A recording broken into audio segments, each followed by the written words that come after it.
Hello YouTube! Welcome to the show. Today we play the last case of John Morley. I do believe he's gonna have a very bad day. I'm just guessing. It's his last case. So something bad has to have happened. I don't know. He maybe dies. We won't know. Until the end probably. But I'm gonna assume it's a very bad day. We are currently giving Aristotle here some pre-gaming cuddles. Because Aristotle loves his pre-game kitty cuddles. And then we'll get into some John Morley. Right now we're listening to the lovely opening scene of this game. I wonder if they ever fixed like the controller thing from... We played like the demo during Next Fest, and I had to like turn the sensitivity down because woo! You could spin your character so fast. It was pretty fun.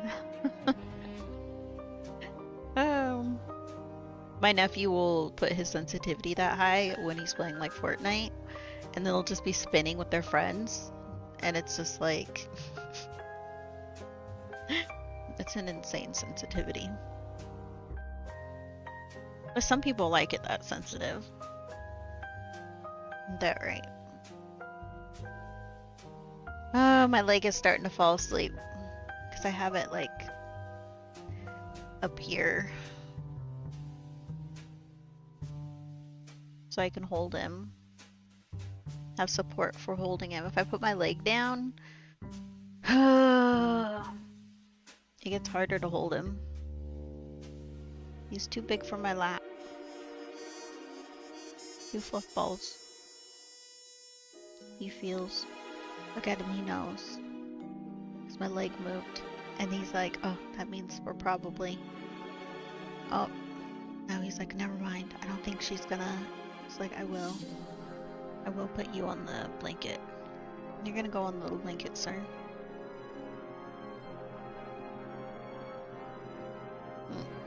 Here we go. But, here we go. Last case of John Morley. Did get the game through Keymailer. We requested it. Gave it to us, which we're super excited about. We do love a good game. Do love a good game. I'm hoping this one's awesome. I like a nice detective game. I don't play them off like as much as I should. Well, horror games are often detective games, right? Hi Pete, welcome in. Horror games are like detective games. I play a lot of horror games. So, look what I got, Pete.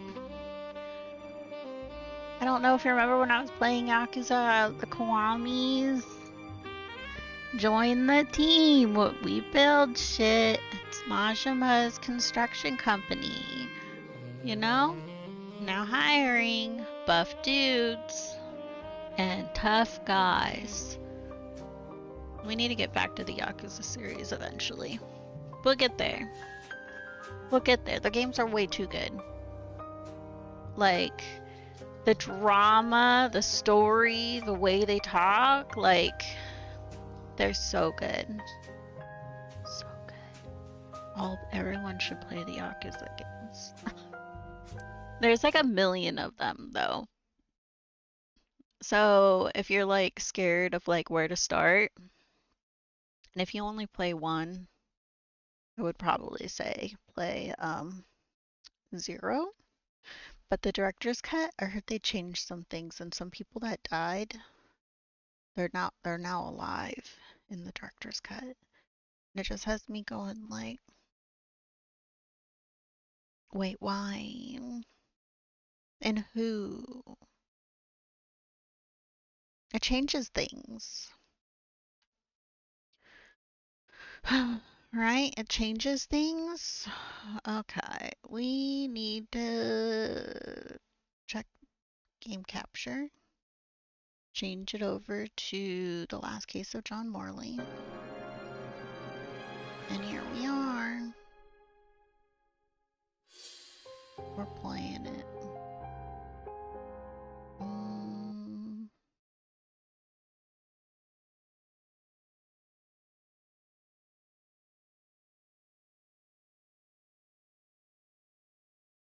It's like, where do I want to put that?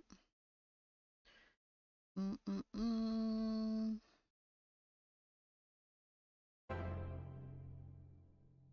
I think we're ready for a game.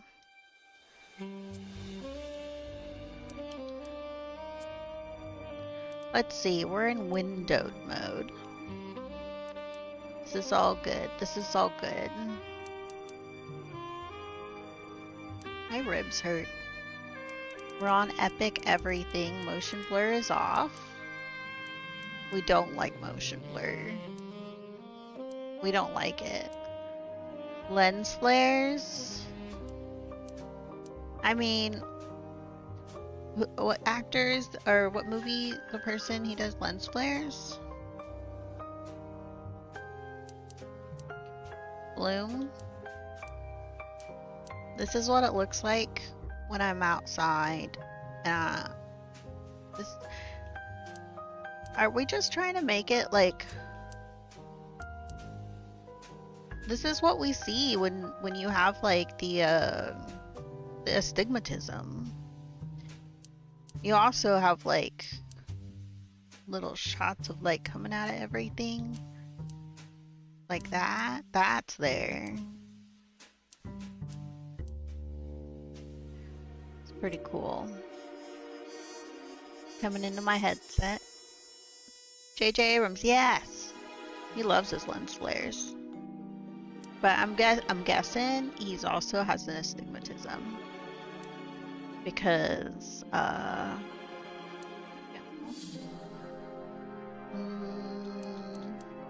I do believe... I'm wondering if the sensitivity is low like when we played the demo.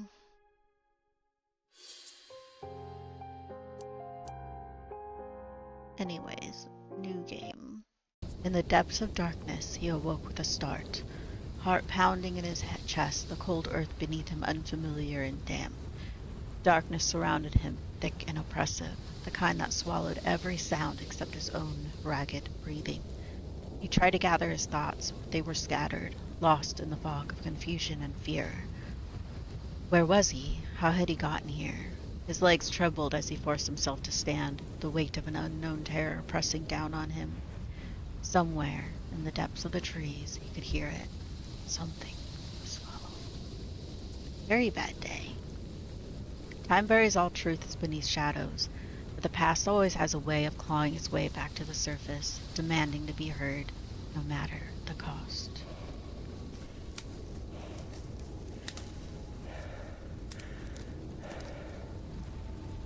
Someone's breathing in our ears.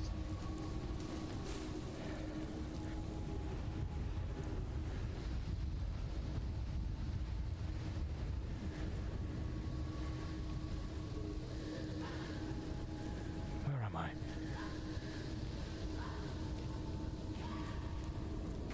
Yeah, I think it's because of the settings from when I played the demo. It's following me.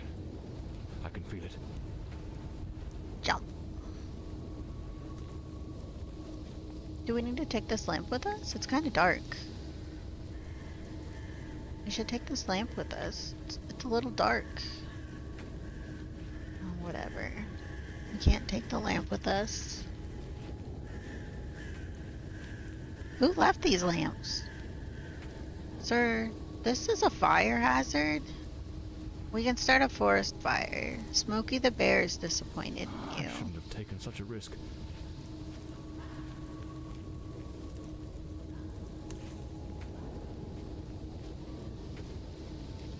Oh, I have to hold the button. That's an odd button.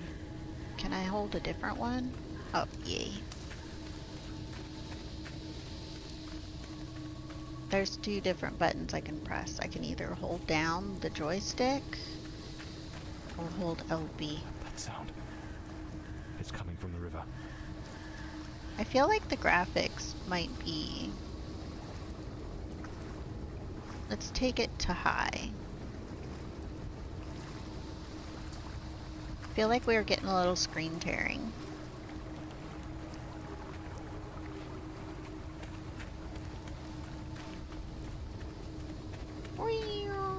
Much better.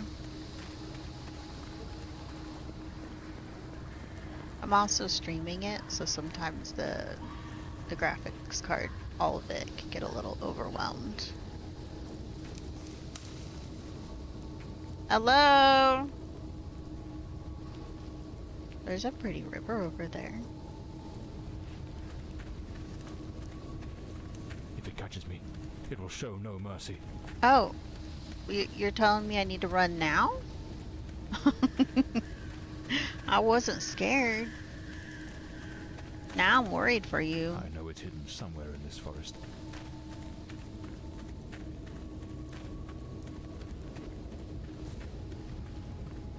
Something on our right. To see its light soon.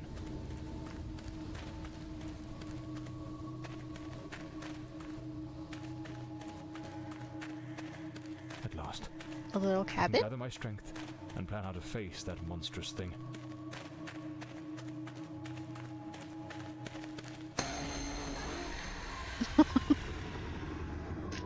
I was not expecting him to jump out of the building.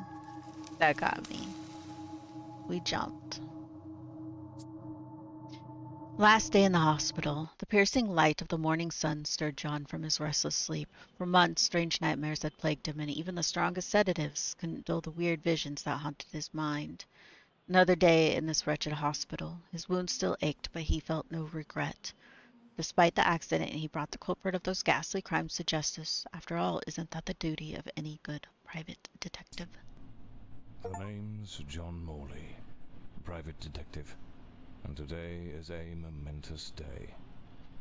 After enduring the most exquisite tortures at the hands of those blasted nurses, and being pumped full of enough medicine to fell an ox, today I'm finally free. He also sleeps with his Who would have feet thought out that of the his case blanket. of the Red Shoes murder would end the way it I did? do that. A stormy night, soaked to the skin, wrestling that brainless killer on a rooftop. Then a slip and a 5-story Wait, was he using a plunge. blanket or is he just in a gown?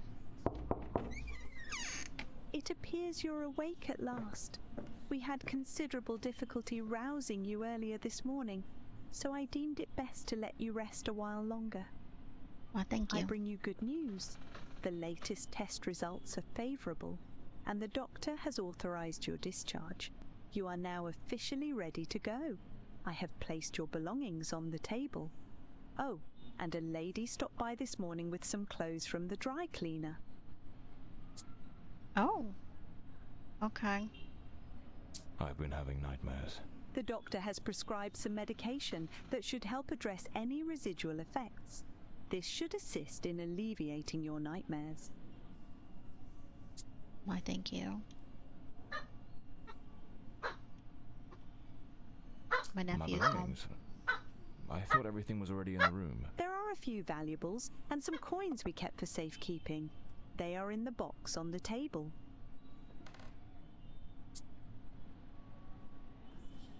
A woman brought my clothes from the dry cleaner. Was it Penny? I couldn't say. She arrived quite early, before my shift began. I've placed the garments in Welcome the home. wardrobe to keep them from getting You take Laura wrinkled. out potty? So I'm better now. Yes, you are much improved. Both your physical and psychological assessments have been I like how close she's satisfactory, standing. and there are no impediments to your returning to your normal life. She has Now, like no if personal you'll space. excuse me, I have other patients to attend to. I wish you all the best. Magic doors. I don't think he was actually sleeping under a blanket. I think he's just in a gown. Blimey, it's nearly noon. I must have lost track of time in those blasted nightmares. I better... Blimey, what a fool I took onto that rain-soaked pavement. And to top it off, with that downpour, I ruined my best suit.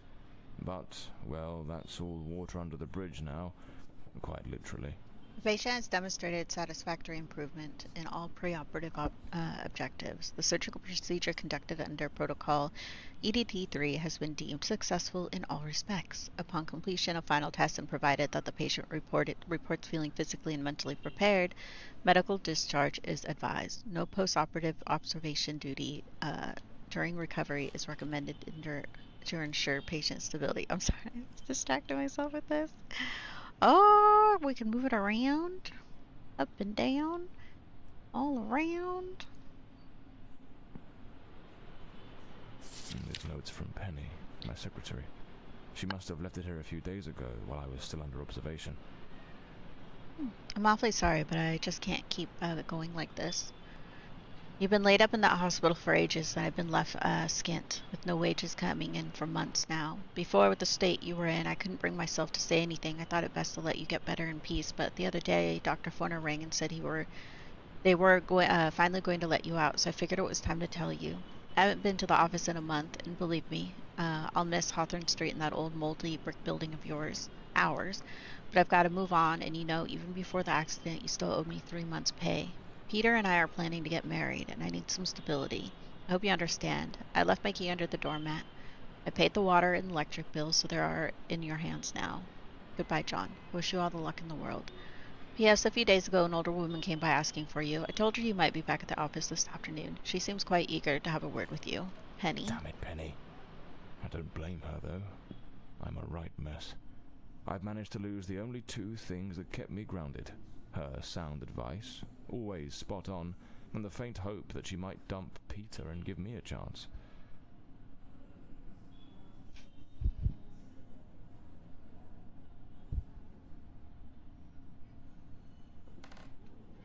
Nephew left my door open, letting all the cold air in. Final review and conclusion. The patient has demonstrated satisfactory improvement. That's me, the bloodhound Morley. Bloodhound? Story of my life. Nearly broke. We are. Shoes? I should get myself a pair of derbies. I usually use the Windsor knot. What's this? So the mystery woman who took my clothes to the cleaners was Penny after all. At least, well, looks brand new. The collar's pristine. Rainy and overcast. Typical London weather. We're in London. I'm not ready to leave just yet. What do you mean? We did get dressed. Wait, are we missing a thing?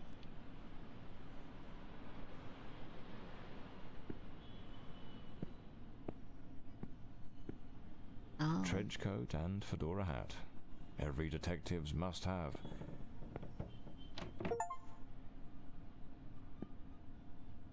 We investigated every corner of the hospital. Just like Penny says in her note, I might have a new client this afternoon. And with the way things are going, I can't afford to let that slip away. Are you gonna not talk to me? Oh, wow. They don't want to talk with me. Alright, let's get moving. Today's the first day of the rest of my life. It's the last day. At last, back to the streets and the cold comforts of foggy old London. The chimneys filled the air with a familiar tang of coal dust, while the rhythmic hum of the small industries in Whitechapel, Stepney, and Southwark rang in his ears like a symphony. Soon he'd be seated in his cluttered, dusty office once more, ready for the next case, perhaps finishing off some forgotten bottle of whiskey tucked away in a drawer, and mourning the irreplaceable loss of his assistant, Penny.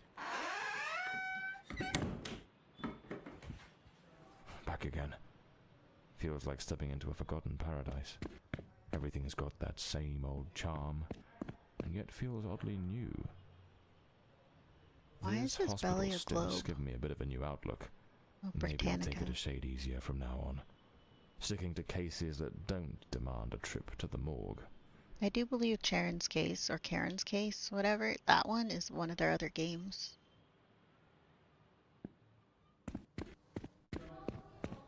The Naughty Cat. Live jazz, champagne, scandalous nights. Open every night from dusk to dawn.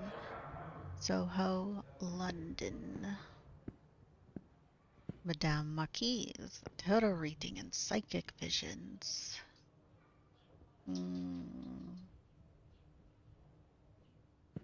Should we go get a tarot reading? Who blocks all of this? Whose stuff is this? Who's dirty? Who's nasty? Here they are. Penny's keys. Just like it says in her note. What's the point of putting a key directly under the mat and then locking the door? It's kind of like hilarious. Like no one's gonna like. Even the coppers missed If it. someone wants to break The in, slant on the letter E. they're just gonna look under the mat. That's what gave away the typist in the black letters case. Or maybe they'll just break in. They won't even try the Cases, mat. Clients, debts, too many debts. It's not safe. Like, Far might too as well many. just leave the door unlocked. This case is worth its weight in gold. Everything you need for a portable lab. Pretty cool case. The umbrella with a bullet hole. Souvenir from Why the is it marksman case. hanging from there, though? Nearly lost my hat on that one. I want to jump onto the couch so I can, like, really see this closer, but, like... Why? This one's a favorite. The jealous lover solved everything with a few blows from an ashtray. Brutal, but effective. But it's all covered in blood. Why do you have it on display? Oh my god. Oh, who's that? So this is Peter. That smug grin's got "punch me" written all over it. Yeah, I agree. Penny's desk. I ought to give her a ring and try to sweet talk her into coming back. If this new client brings in some decent dough, maybe I could settle what I owe her and use a little charm to win her over. The murder weapon from the cadaver collector case. Nasty business, that one. The case of the Red Shoes murder. One of the most complicated I've faced. Finally. Case closed. So her photo's there, her photo's there, her photo's there, and her photo's there. Seven the box? Seven the box. Seven the box. Seven the box. Seven the box. C N the box. Why do I think that like ties to the movie with the head in the box? When Gwyneth Paltrow's head was in a box. Brad Pitt. My desk, strangely tidy. Normally it's buried under papers, notes, bits of evidence. Penny must have wanted to leave everything spick and span before she walked out on me. Another one of my cards. But this one has my last name circled. That's weird. The drawer. It's locked. Amazing how this little gadget can reveal the devil in the details.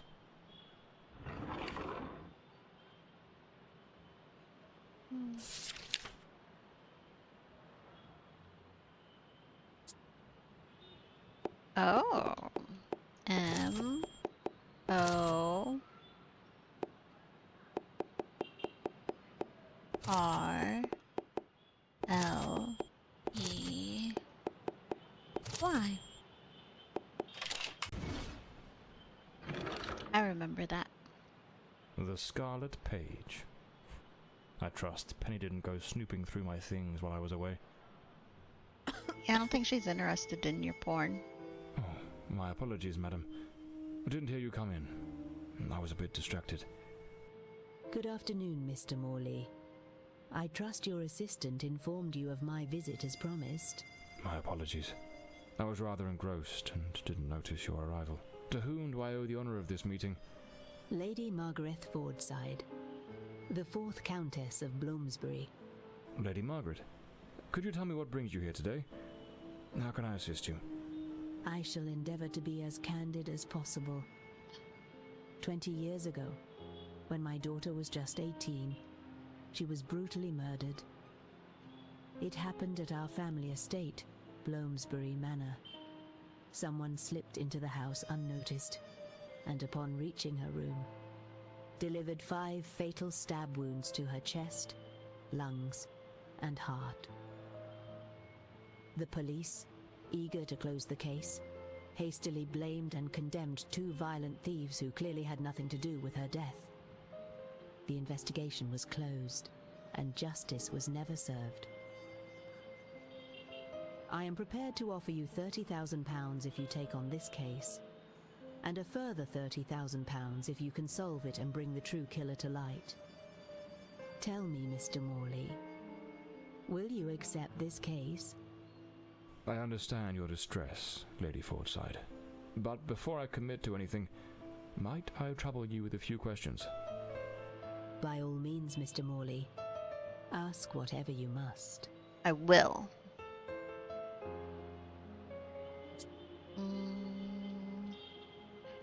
Why now? A case that's been cold for 20 years. You certainly don't make it easy for me, Lady Margaret. What made you decide to seek out a detective now? Feel cold. For over 2 decades, I've fought tirelessly to have the case reopened. To prove that the real murderer escaped justice. Let's see, which But all hoodie in should I vain. wear? Neither solicitors nor well-meaning police friends, nor even journalists hungry for a dark story have managed to uncover anything. Then one day, I read about your success in solving the case of the Red Shoes killer. Regrettably, I also learned of the unfortunate incident that left you hospitalized with grievous injuries.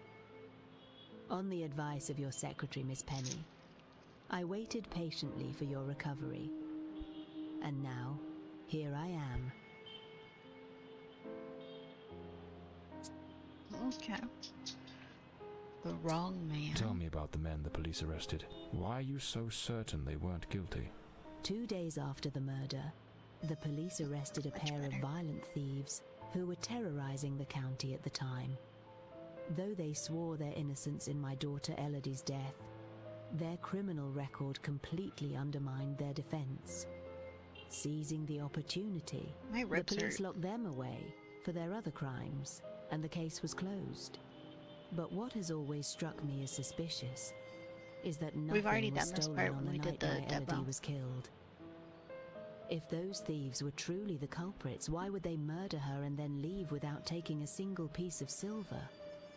It doesn't add up, Mr. Morley. Are you sure?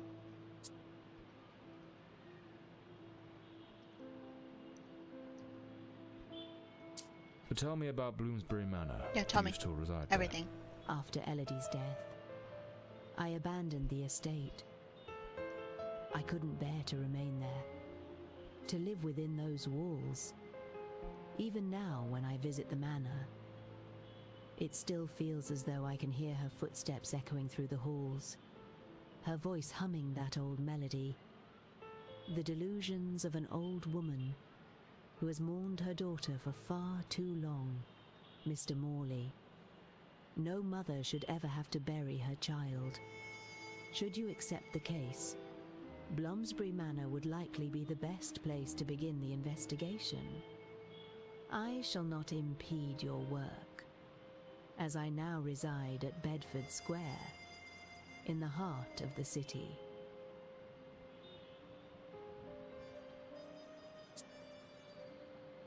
Tell me, were there any witnesses? Did anyone see or hear anything? It happened at midnight. The house was practically empty at the time, with only a few servants and a guest who was sleeping in the west wing. I was the only one who might have heard something, as my room was next to hers. Unfortunately, I had taken a sleeping draught and fell into a deep slumber. It is a decision I shall regret for the rest of my days. Understandable. Well, I believe I have all the information I need to get started. I accept the case and will begin the investigation immediately. I'm pleased to hear that. My butler will bring you the £30,000 tomorrow morning.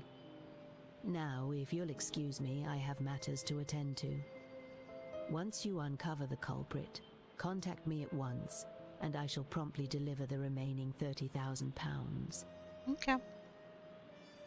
Please, Mr. Morley, unravel this harrowing mystery that has tormented me for so long.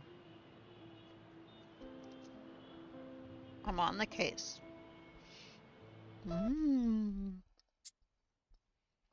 The visit from Countess Margaret Fordside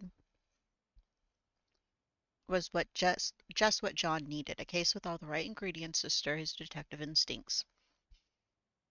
An unsolved murder from 20 years ago, abandoned by the police and their incompetence, and a generous reward awaiting at the end. What more could a man want? On his first day back. The journey to Bloomsbury Manor passed without incident, though the rough, neglected road, ravaged by years of rain and wind, made it for an uncomfortable ride. He arrived under the cover of night. The place was quiet, like the ruins of an old tomb, forgotten and forsaken. Right? He should have negotiated. He should have negotiated.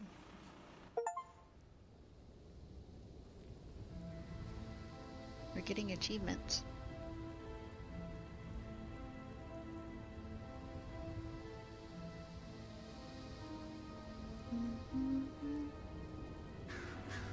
As I made my way through the dense forest path, a haunting silence enveloped the air. It was as though the very night of the crime still lingered here, shrouded in an eerie calm. The manor stood before me, its facade as inscrutable as the shadows that danced in the moonlight. Every step I took felt like a step deeper into the heart of a mystery that refused to be forgotten.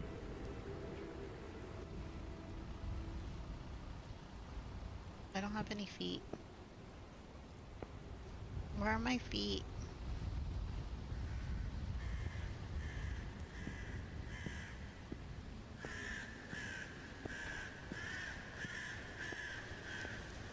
I feel so tall. Is John Morley really tall? Like, or is this gate just very tiny? This is broken over here. Can I go over here? No, I can't go off the path. Ew. I don't think this place has been taken care of, like, at all.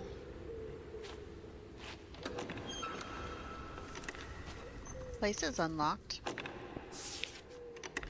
Not a sound. The stillness feels heavy, like it's hiding something. At Westland Asylum, we believe that the path to recovery begins with compassion, understanding, and the most advanced techniques of mental health care.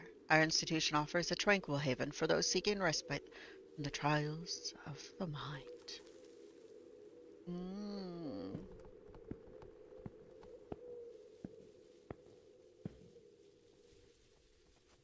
Are we already dead? I don't see us in the mirror. I feel like we might already be dead. Your ladyship, I write to you on behalf of Westland Society of Fine Arts regarding the exhibition currently on display at our gallery, which features several works by your daughter, Miss Lady Fordside. While we fully appreciate the remarkable talent and artistry evident in her work, it is with great regret that we must inform you of a matter of concern. Dude's name's Arthur, but it's fine. Several of the Society's patrons, particularly among the more sensitive members of our community, have found Miss Forsyde's paintings to be of a highly disturbing nature. We have received numerous complaints, with mothers remarking that the artwork has caused distress to their children, and some ladies reporting feelings of unease. There is a growing sentiment that the pieces are unsuitable for public exhibition, particularly in a space frequented by young and impressionable minds. It is with utmost respect and consideration that we kindly request that your ladyship to arrange further removal of Miss Forsyte's paintings from the current display. We understand that this may cause disappointment, but we feel it is necessary to preserve the decorum and sensibilities of our gallery's visitors. We would be honored to work with you in finding a more appropriate venue to exhibit Miss Forsyte's art, where her unique vision can be appreciated by a more discerning and prepared audience. We will we trust you will understand our position in this delicate manner, and we look forward to hearing from you at your earliest convenience. Yours faithfully, Sir Arthur Wellesley. It seems Elodie had a passion for art, but her style wasn't exactly well received. Disturbing from the looks of it. This painting, it's rather grim. There's something deeply unsettling about it. Almost like it carries a shadow of its own. This house has lots of noises. The door's chained up with a padlock. Looks like I'll need to find the key. A blue moon, fitting for a place haunted by its own secrets. Looks like the countess left this for me. It could be useful for getting around the place.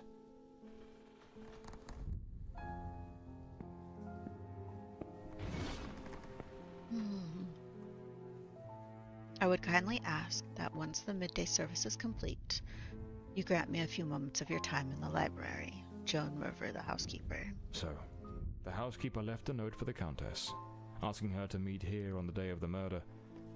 I wonder what truly happened during that encounter. Very well. Let's piece the events together, step by step.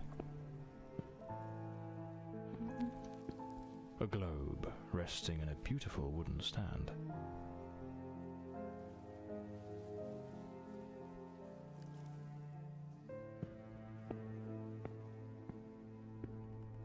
Another painting by Elodie. There's something deeply disturbing about her work. The eyes.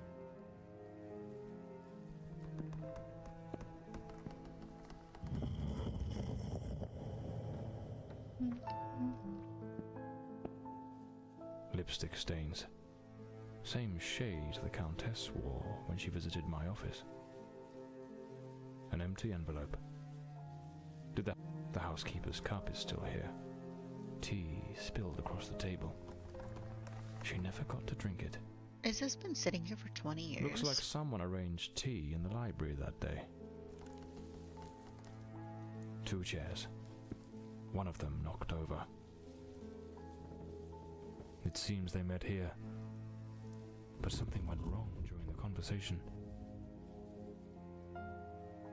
I am very angry.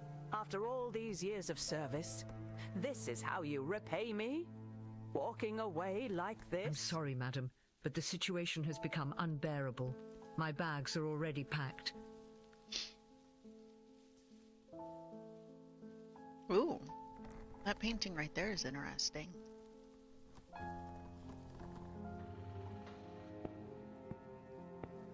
This one right here, look at it. They're screaming in agony. Agony.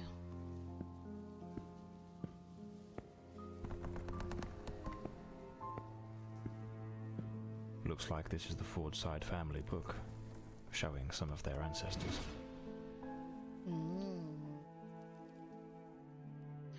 An astronomer and a romantic, Alaric, who saw in the stars metaphors for his loneliness. In 1842, during a total eclipse, he swore that the diamond ring around the moon was the spirit of his wife Eleanor, who had died giving birth. From that moment on, his telescope never ceased to aim at the sun, seeking to capture that eternal moment. Lady Eleanor, shrapnel scar on her cheek, hands hardened by the iron and mud of Balaclava, amid the roar of the Crimean cannons. Her silver medical kit, now stained with gunpowder and memory, held not only wounds, but the hidden truth behind a colonel's death. They say she swore to protect the secret, and that the oath still lingers within these walls.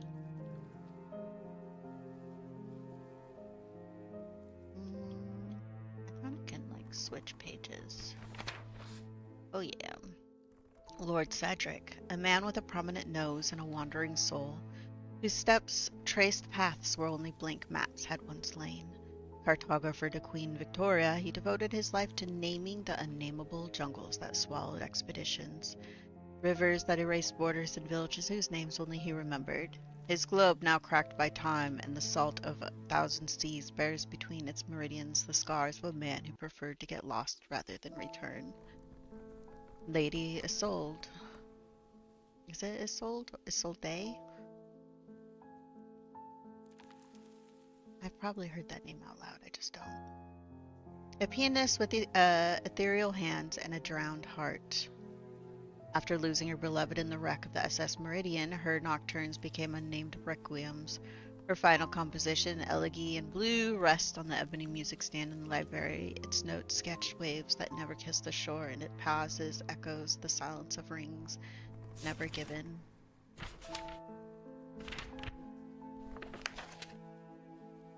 Why?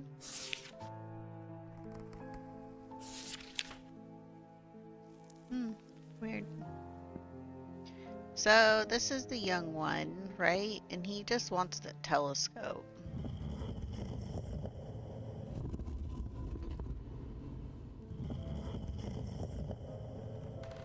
I'm just wondering who goes to all this work to lock a room like this. The Countess threw the housekeeper out in a fit of rage. In her haste, the housekeeper forgot one of her bags. What was it that unsettled the housekeeper enough to abandon her post so suddenly? And leave stuff behind.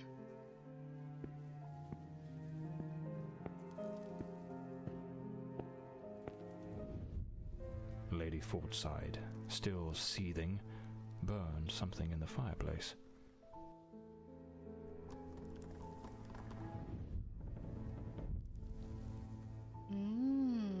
My lady, I've reached a decision, though it weighs heavily upon my heart to sever the ties that have long bound me to this household. Since the reign of King William IV, my family has served Bloomsbury with unwavering loyalty and steadfastness, marked by discretion and a faithful execution of our duties.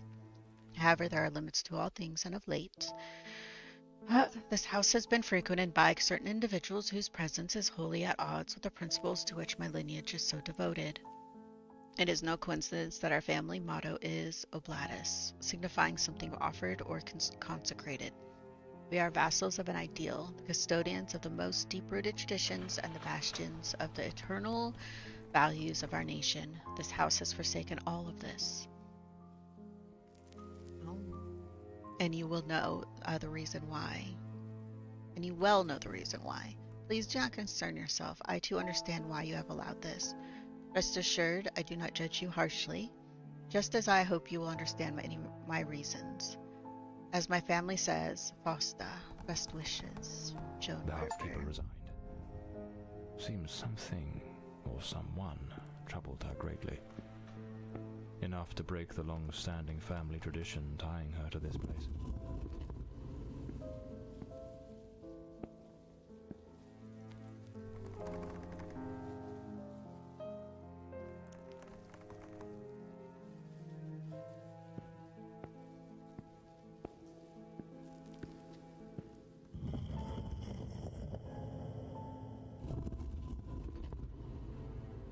Oh wait, he was on the globe. Went too far. Sorry, sir. He just wants to stare at the globe. He wants to stare at the telescope, which can I? I can't even stare out at the telescope. Rude. She just wants to stare at her music. And then her... She wants to look at her box.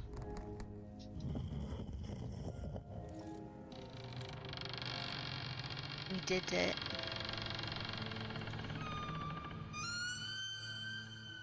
I don't think there was anything else out here to investigate.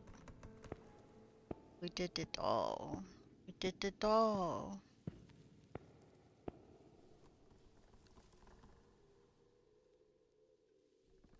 Is that a seahorse or a dragon? This must have been some sort of private study. Lady Margaret and a young woman. I suppose it's Elodie. I would guess it's They look Elodie. happy. It was undoubtedly a better time. Are you sure they look happy?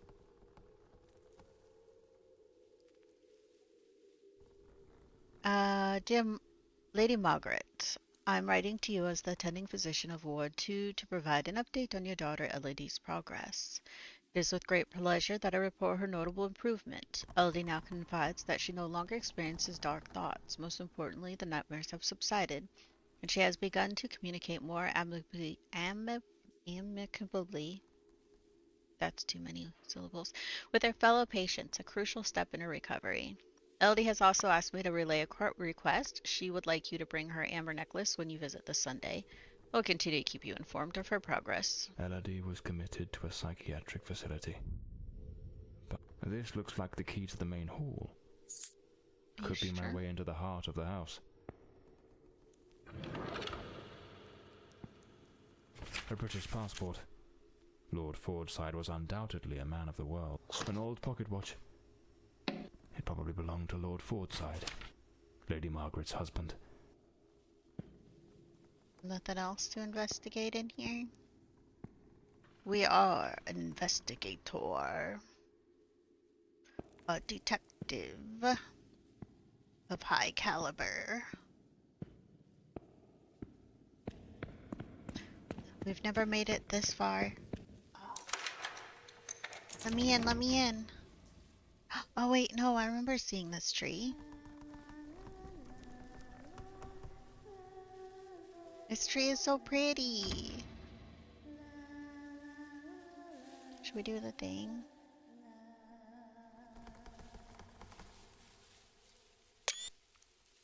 Screenshot.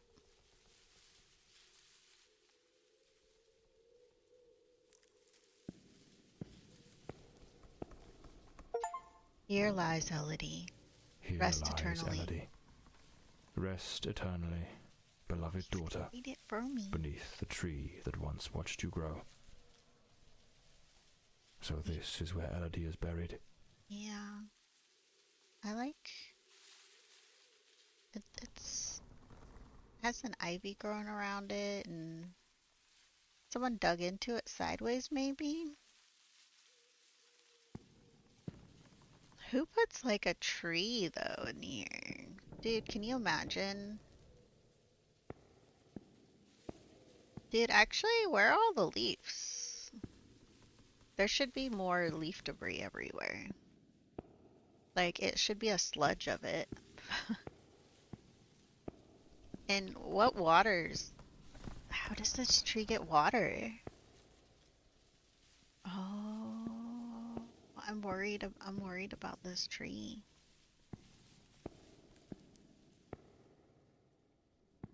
Layers of dried oil paint. The grand ship on the open sea. Oh, wow. Looks like the last painting Elodie was working on was of a ship at sea. The whole gallery is filled with maritime references.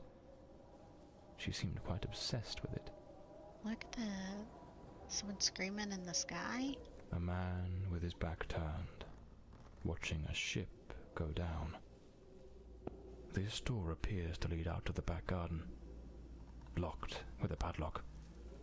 I'll need to find the key. Looks like some sort of clue.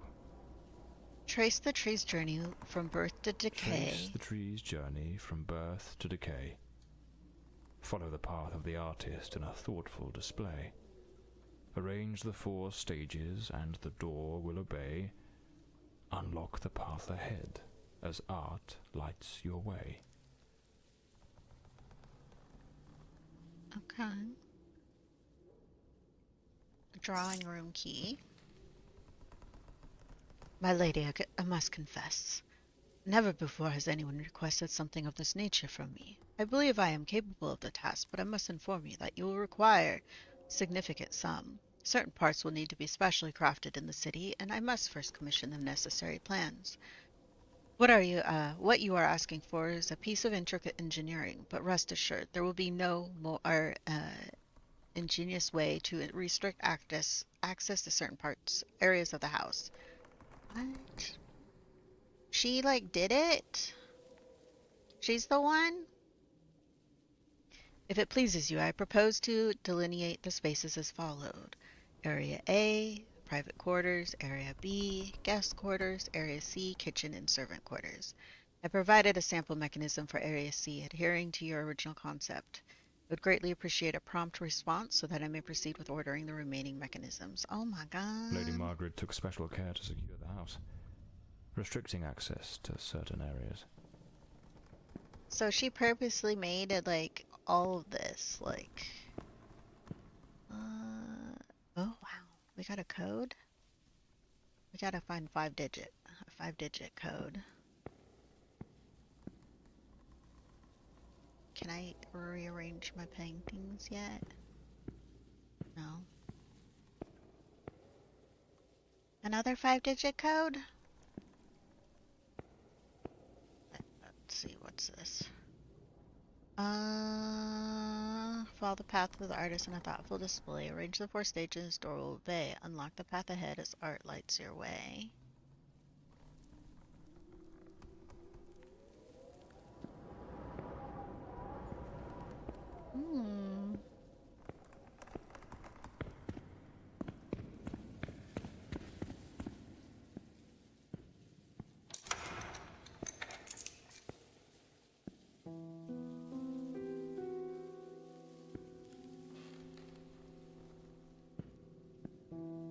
Oh. Look, it's a little sapling. Some of these paintings are really dark and sinister. Wow. A young woman screaming in the middle of the darkness. Yeah. Honestly, kind of cool. This looks like Elodie's diary. Let's see what her last entry. Oh, peaky. I'm absolutely over the moon. Walter has written to say he is coming. I met him at the Western Sanatorium, and we have grown so very close. He was there recovering from the trauma of a shipwreck, where he tragically lost his companions. By sheer luck, he was rescued, but not before spending an entire year on an island living amongst the natives. He truly is an adventurer. Yeah.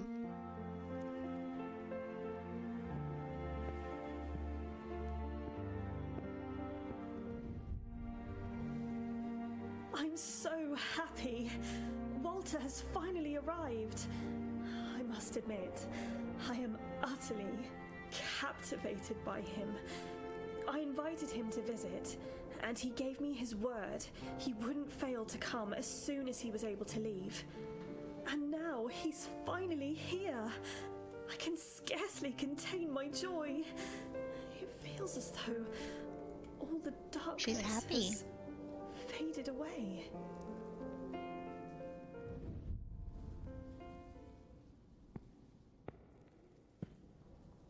Oh, they looked so in love. So happy. That's I wonder what became of Walter after Elodie died. Those poor souls. Lord Tragedy Fordside seems to have cast a disappears. long shadow over this family.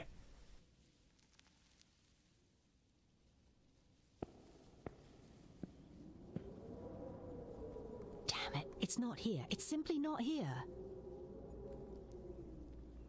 This must be the Countess's handwriting. What was she searching for? Looks like a commercial seaman's yearbook, listing ships and their crews. It's open to the pages under S. Pages under S.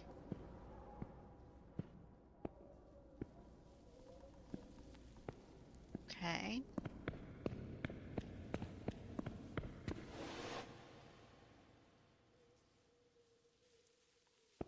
I'm like, gonna knock them all sideways.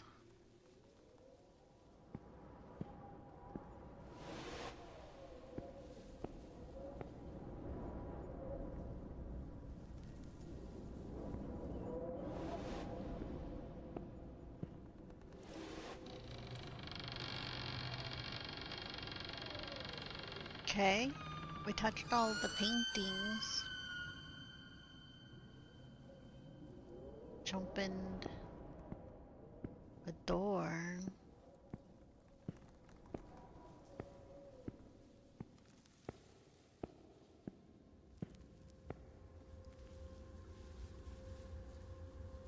Which button? Ooh, there's my button for my lamp.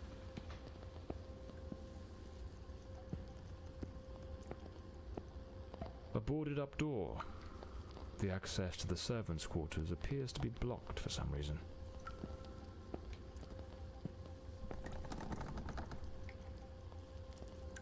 Something definitely happened here. I bet it smells moldy in here. These broken chairs. Someone must have held them to the ground with great force. Some of these tools have been bent, likely trampled over.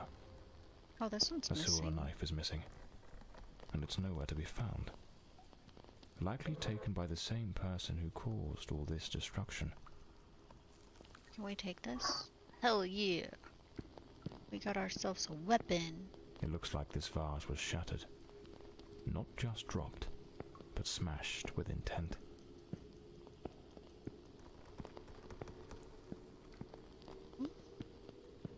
Let's go break into the servants' quarter.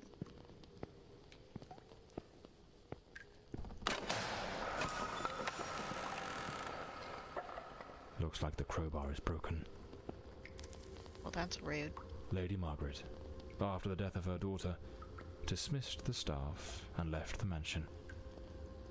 Oh, a payment equal to 3 months' wages?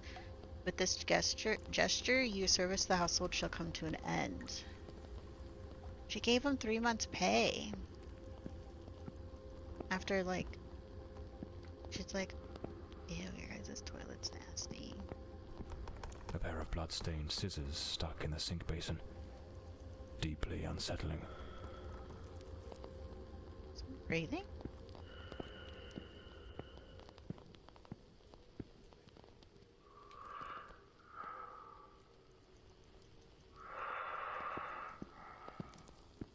Someone's breathing.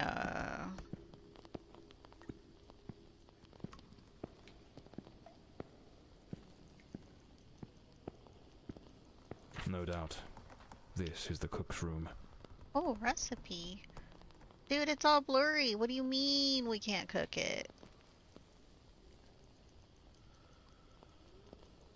Sync that.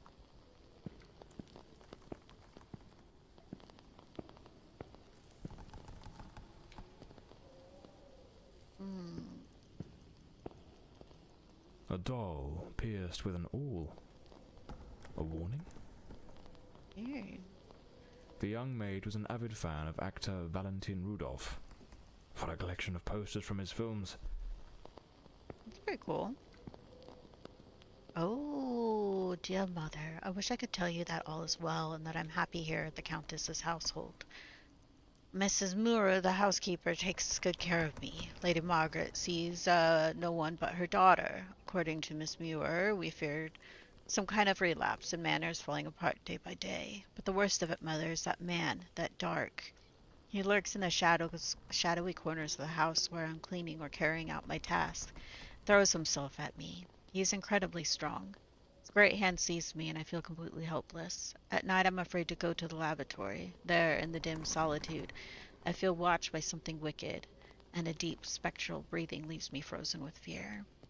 Only Mrs. Moore has listened to me. I believe she too understands that this man is a great danger, one that will sooner or later bring out about a tragedy. She and I are exhausted. Yours affectionately. Oh no. Shio's workplace harassment. The backgammon board. One of the oldest board games. Have you guys played backgammon before? I actually know how to play this game. I actually know how to play this game. I'm not good at chess, but I'll take you on some backgammon. Let's do it.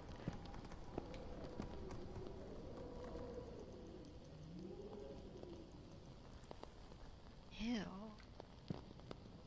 What happened here? Ew.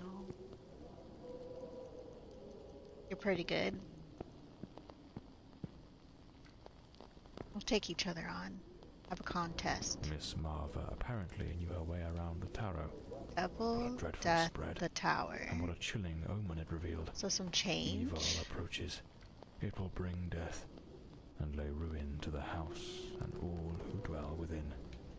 Okay, they don't... They can mean that, but, like...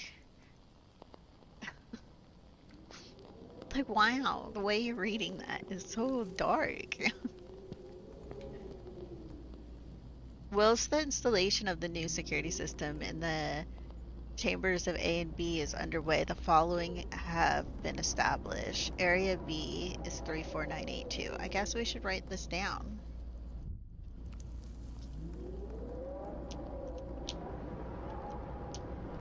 Oh, I still have a note here about getting Frank's Red Hot for my next spicy sauce that we try. Oh, and I also have Cocaine Bear here. That's also another suggestion for looking up. So, 3, 4, 9, 8, 2. This is Area B. You've not played in years. I'd probably have to revisit the rules. I probably need to revisit the rules. I honestly haven't played a nice round of backgammon in probably like close to a couple decades. It's been a while since I've been at my grandma's and played it because she has a backgammon board. I don't own a backgammon board, so I don't play backgammon at home. But yeah. Is there someone else in the house?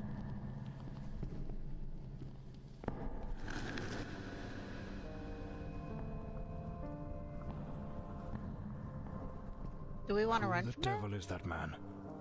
He had a knife. I'm completely in the dark here. I don't think he saw me. He was walking straight towards us. What do you mean?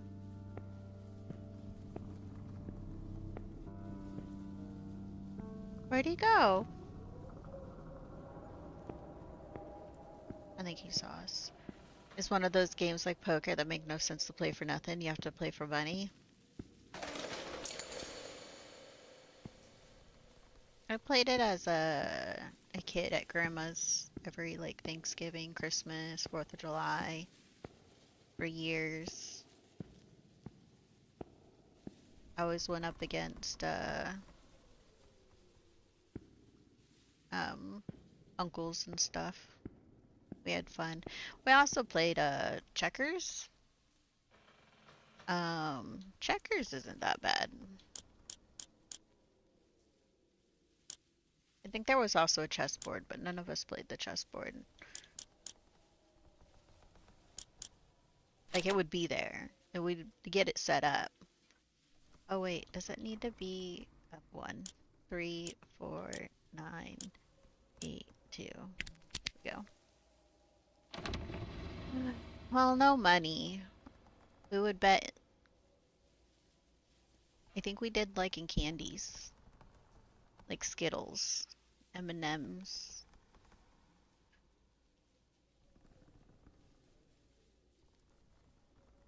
Which button was it? There it is. I was like, what button? Need light. Played for something? Yeah. Oh, we need another one. Boarded up door. The question is, was it sealed before the murder? And why? Who takes care of this tree? Someone's sweeping up its leaves. So there's no way it doesn't drop This must leaves. be Walter Brandon's room. Wow, look at that big chest. A model ship. The boat. Mr. Brandon must have felt a deep yearning for the Checkers, sea. you're good at. Chess, you're okay. I understand chess, but I definitely, like, I know the basics. I can see a rook, and I know a rook. I know which way a rook moves. I know which way the horse moves. What is that, the bishop? Is the bishop? Oh, that's the knight. The knight is the horse. I know all the, like, which way they can move. but An empty bottle. it's not for me. Smells of good rum. A compass and a sextant. Tools of a sailor. The diary of Walter Brandon. Perhaps it holds some clues about who he was. Ooh, we're reading and what another his diary. involvement in this case might be.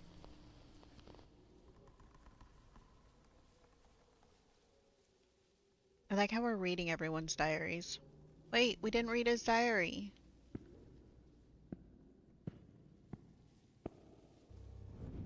Why is there? I am terrified that man has found me. I fear something dreadful is about to happen. Tonight as I awoke, I saw him, standing at the foot of my bed. I could not make out his face, but his knife. The gleam of its blade shone in the darkness. I sprang up suddenly, determined to confront this stranger. Grabbing the heavy candlestick from the nightstand, I hurled it with all my strength. He vanished into the dark. What on earth happened? Did Walter also see the mysterious man with the knife? It's absurd. This occurred 20 years ago. Surely that man can't still be lurking about. Can he? I mean, were you alive 20 years ago? I mean...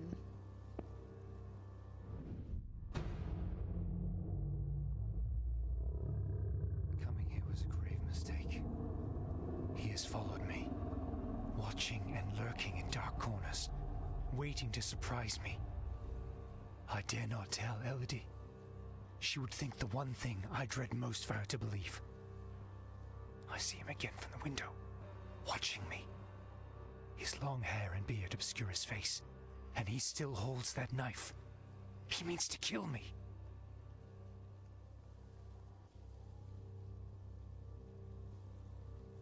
I think he's nervous.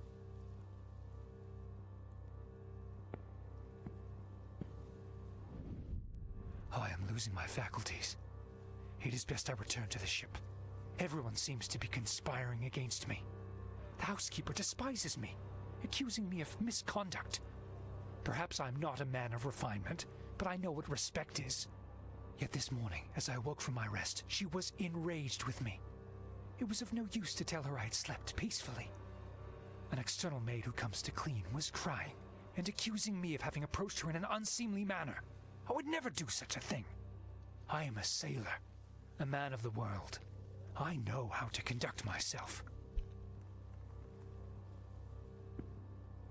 I wonder if he doesn't remember what he looks like and he was just looking at himself.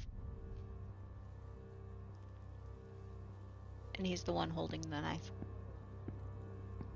The last entry in the diary, dated the very night of the murder.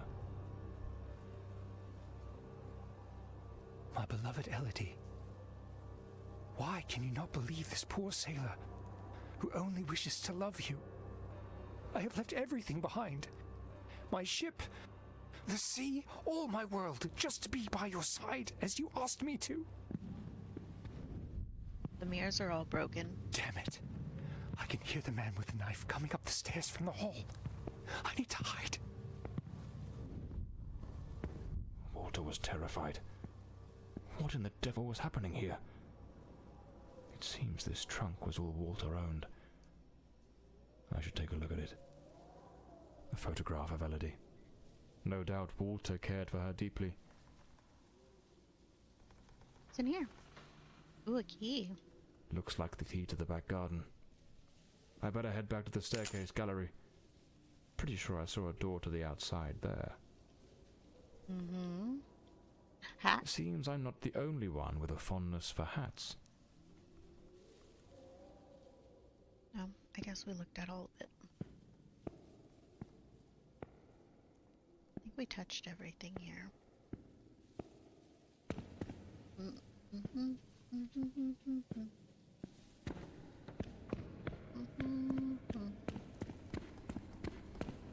Next. Dude, starting The killer tomorrow, likely fled through the rear door of the house. I have a blue badge at my job now. I'm no longer contract. As of tomorrow, I am a direct employee. I have a raise going up to $35 a dues an hour. I can buy more video games. I can add more games to my backlog. It's insanity. I told my nephew I'll buy him a game or something. Maybe one of the more expensive ones he asks for. Sometimes he doesn't ask. He doesn't ask for good games. Sometimes they're bad. And then he gets it. And then he's like, it's not a good game. And I'm like, I told you. Calling it a night. Have a good rest. I will have a good rest stream. Thanks for stopping in, Pete. I'll see you around. Have a good time at work and all that good stuff. At that old fountain in the garden. Now little more than a basin of stagnant water. One can still make out the faint impressions of bloodied hands. It seems almost certain the killer stopped here, in a hurried attempt to wash away some of the blood spattered across his body. I'm surprised we're outside and that there's still blood on this. Hello, Kuzu, welcome in. How are you doing? We're checking out John Morley's last very bad day. It's his last case. Got our hands on this game. I do love a good detective game. I'm just kind of like, didn't this murder happen like 20 years ago?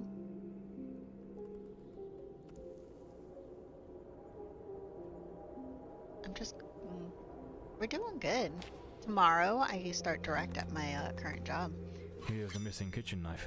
My 6 months. Undoubtedly the murder weapon. I've gone from, why is there? For a second there I thought there was blood only on one side. Going from being contract to direct. It's clear that the man who killed Elodie discarded only his took 6 blood-stained months. clothing during his escape.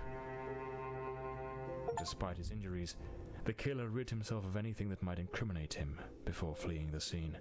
The boots, the coat, even the knife. It's a chilling thought, but those very items remind me of the figure seen lurking near the manor.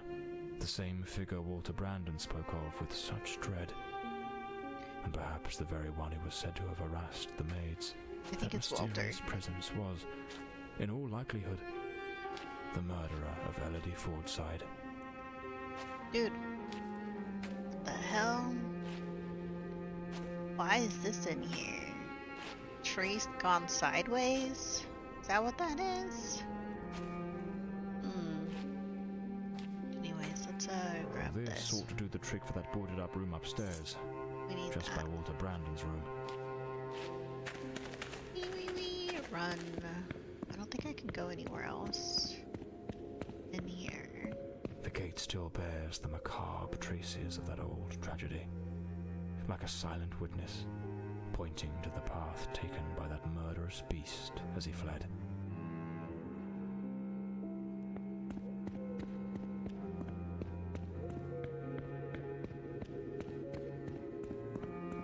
Is there anything else to touch out here?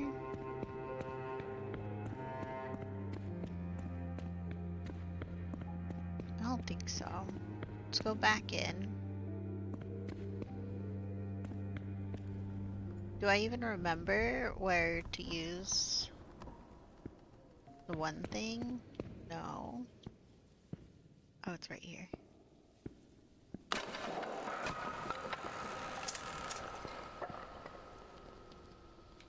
This is a lovely room. Not weird at all. To this day, 3 years since his disappearance, I still catch myself entering this room, expecting to find him there, exhausted yet sleepless, laboring without pause, shut away for days on end without food or rest, carving his final dreadful and chilling masterpiece. With those eyes, mad, haunted, the same eyes that seem to afflict every Fordside heir without exception. The very same enigmatic, sorrowful gaze. I find myself recognizing more and more in Elodie's face with each passing day. The day I saw her, scarcely 3 years old, create her first drawing, I knew then she too was lost. I curse this wretched inheritance so steeped in misfortune. Tomorrow I shall take Elodie to the sanatorium. With therapy and a controlled environment, perhaps then she might begin to improve. I shall not allow the Fordside legacy to take Elodie from me as well. And then this one is the code for the other door. Gotta use that. Unlabeled liquor bottles. The damp and the passing years have likely worn away whatever once marked them. There's a distinct scent of wormwood, the plant at the heart of absinthe. Thujone, its active compound, could provoke hallucinations. Visions said to come straight from the goddess Artemis herself. They were drinking A absinthe. sharpening wheel. Lord Fordside likely crafted his own chisels.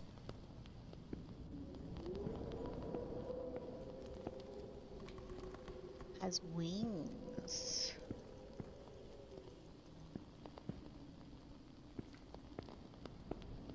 Back around.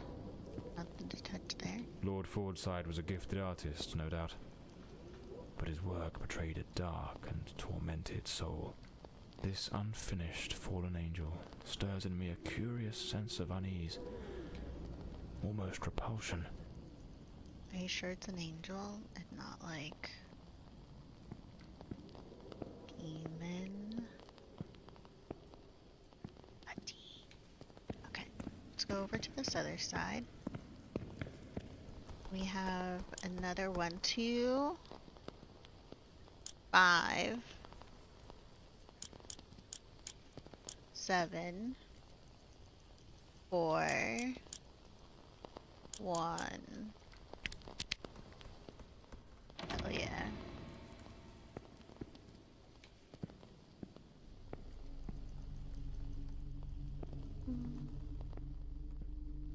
Wait, are these the type of doorknobs that if I was like really just like didn't want to do that, I would have just removed the doorknobs? Look, there's screws there. I would have just grabbed a screwdriver and be like, fuck this lock. And just unscrewed the doorknob.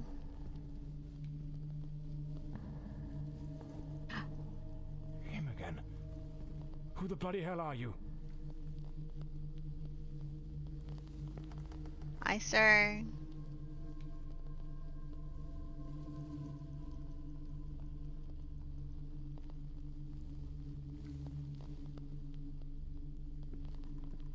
Anyways, also, the hinges don't make sense.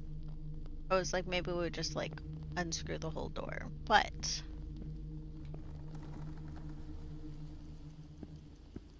knew he would disappear. Weirdo. Freak. What do you got for me? A pearl? Why, thank you.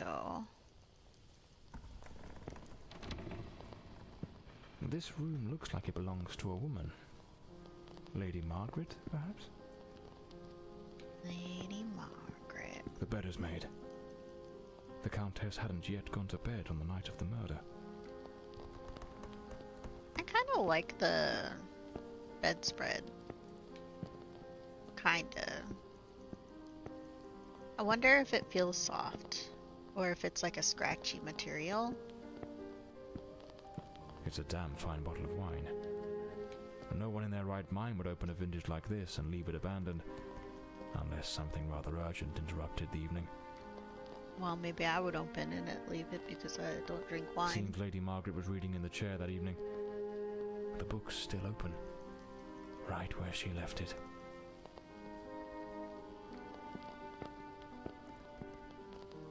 Someone smokes Lucky Stars. This is a nightmare. I am deeply concerned for Elodie. The housekeeper has long been warning me about Walter. I have made some inquiries, and nothing is as it seems. Elodie remains blissfully happy with him in the house. I am at my wit's end. Since her return from the sanatorium, she has been positively radiant, a true beacon of light. They go out together and seem to have a splendid time. He appears very close to her. This is in stark contrast to the picture painted by the housekeeper, which is a complete contradiction.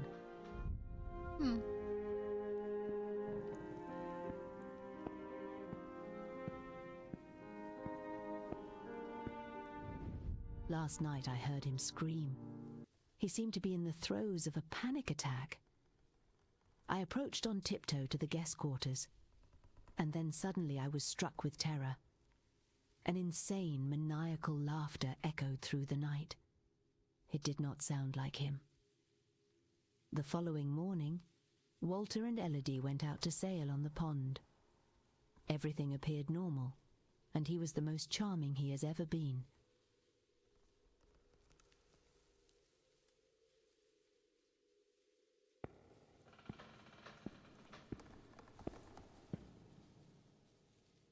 Something made of glass has shattered here.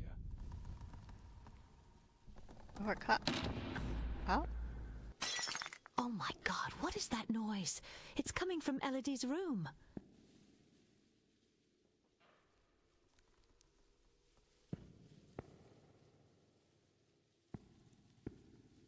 I should finish gathering all the clues from the countess's room before exploring other parts of the house.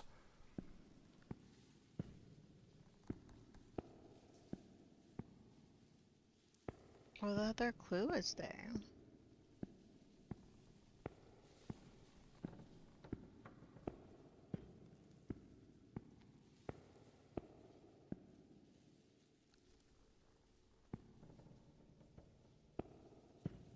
The game freeze?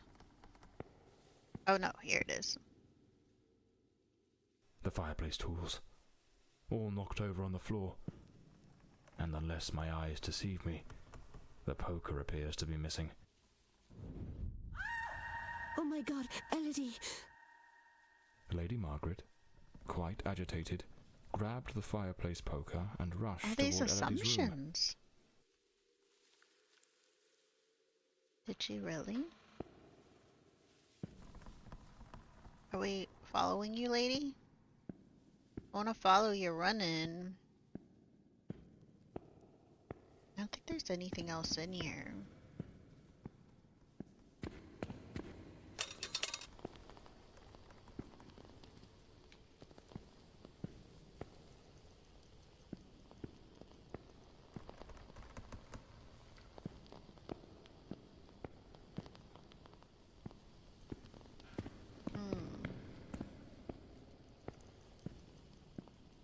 Is there anything else to touch in here? I don't have any. A key. Likely the one to Elodie's room. Lady Margaret lied to me. She hadn't taken any sleeping draught that night. She could have heard the attack and rushed to see what was happening. Why did she hide this from me? She probably didn't want to remember. The more I investigate, the more convoluted it all seems. I should head to Elodie's room to search for answers. Already in Elodie's room. There was a struggle here, clear as day. Not a clean break-in. The killer wasn't subtle. Photograph of Lady Fordside and Walter Brandon. If my memory serves me right, it looks like it was taken at Westland Asylum.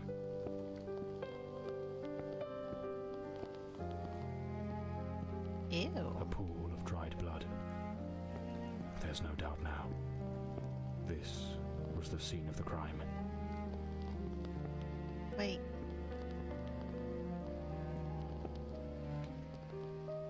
Is that music box or jewelry box floating?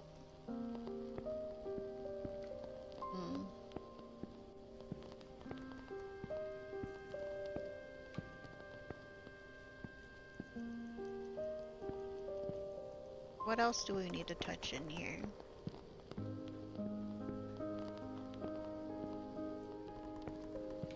Oh, the doll? A rag doll, tossed on the floor. It's sad. I'd wager it used to sit neatly on the bed. Either it was knocked over in the scuffle, or perhaps Elodie dropped it herself in the panic. Judging by the sheer brutality of the crime, we can almost certainly conclude the killer was a man of considerable build. If The you say so. blood-stained coat, found alongside the greenhouse knife, suggests that the mysterious figure seen loitering nearby may, in fact, be the very same individual who committed the murder. They say the killer always returns to the scene of the crime. But 20 years have passed. Why now? Let's attempt to reconstruct the events, just as they might have unfolded that night, and try to understand precisely what happened. Ooh, we got tea? A teacup on the bedside table. Elodie must have lain down that night, perhaps already drifting to sleep. With your shoes on? Lady, why are your shoes on?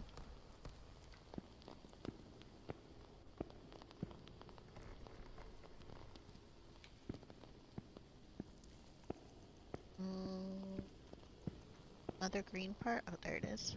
The lock broke. The door's lock, completely broken, Oh, hi, indicates sir. someone forced their way into the room, likely startling Elodie awake. Totally not wearing the same sweater as, like, what's his face.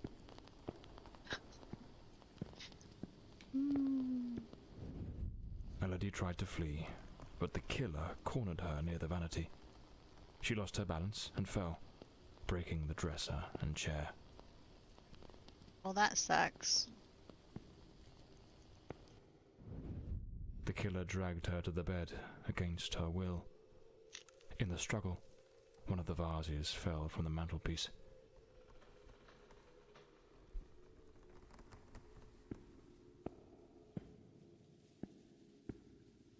On the bed, the killer stabbed her mercilessly, again and again, staining the sheets with blood. That's rude.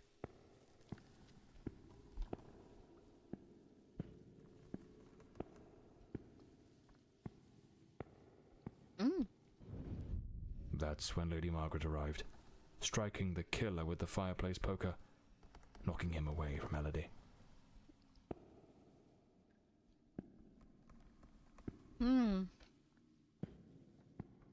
Now what?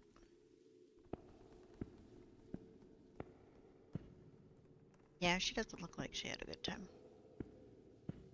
Wounded, the killer fled the scene, but it was already too late. Elodie was already dead. Yep.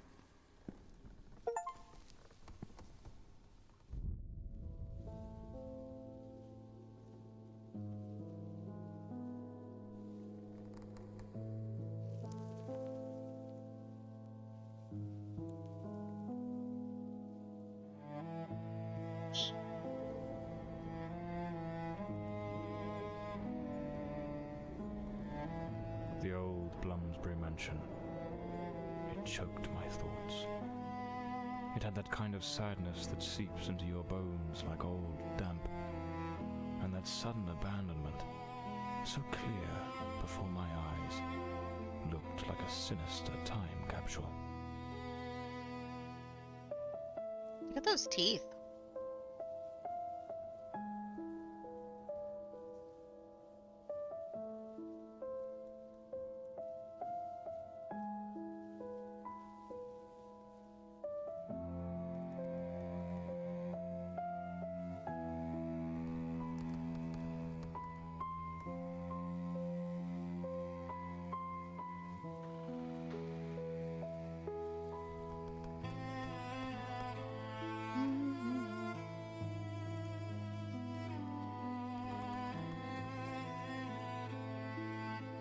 So angry.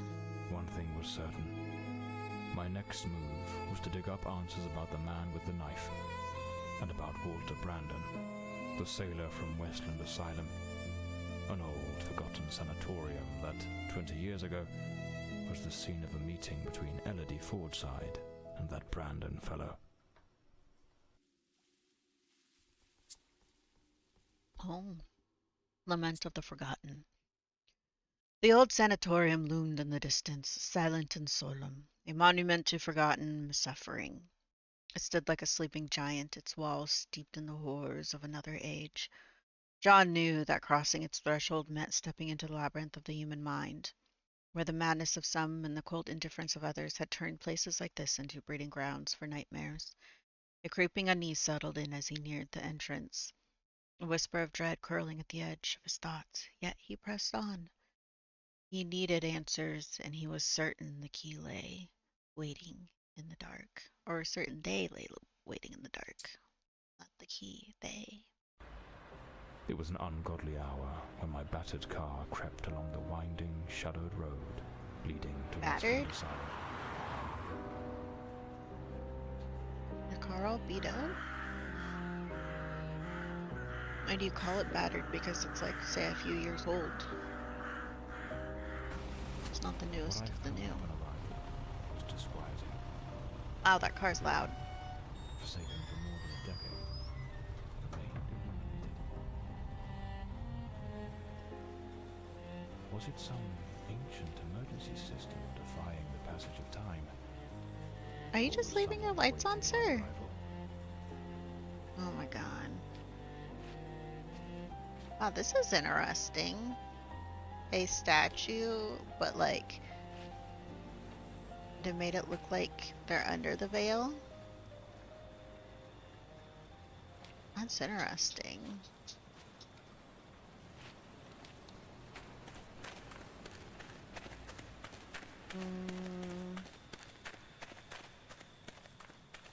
What's over here?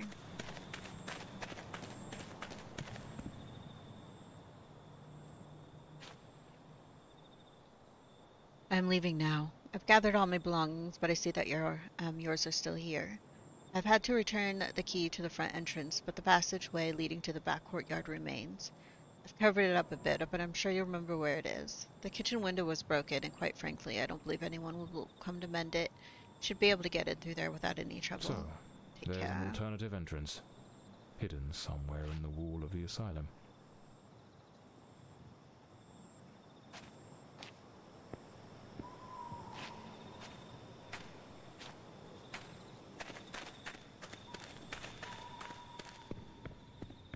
No one's gonna repair anything? The front door. Let me in! As expected. Nothing's ever straightforward, is it? I'll have to find another way in. We already know. We're smart.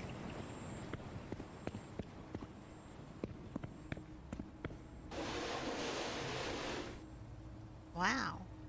That's a pretty big hole.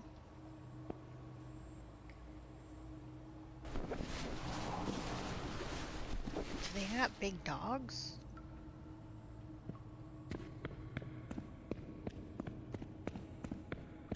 Doesn't sound like we're running on grass.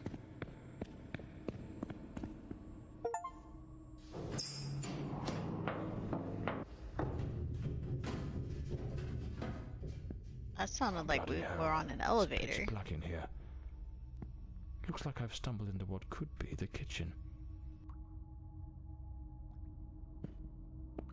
Wait, do I got no lamp?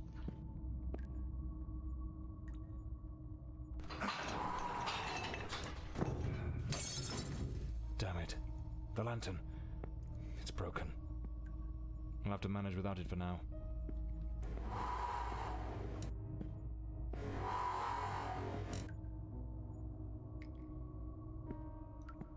Okay, weird noises are weird.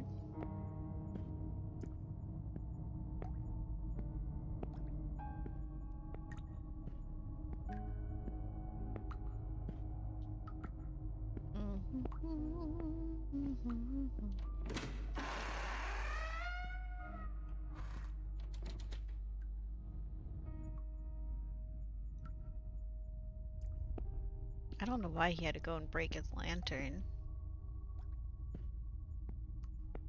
Oh, do we get this? No.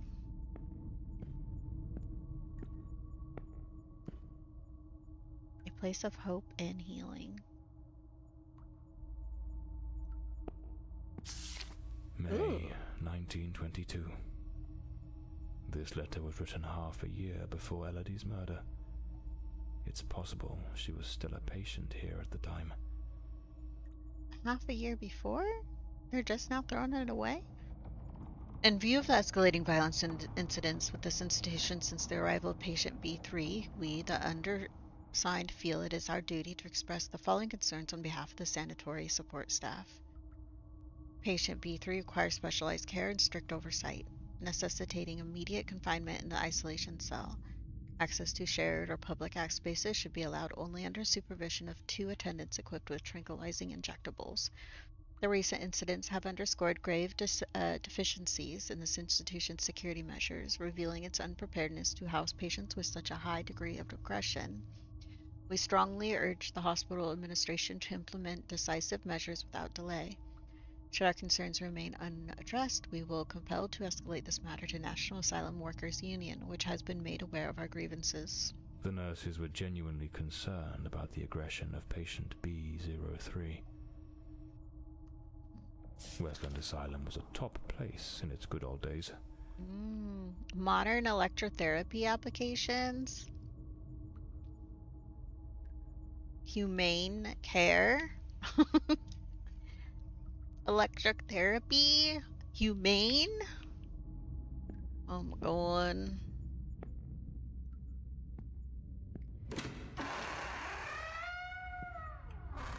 The girl? How is the girl? You mean Miss Lady Fordside. Don't worry, that bloke didn't lay a finger on her. But you took quite a knock. This is going to smart.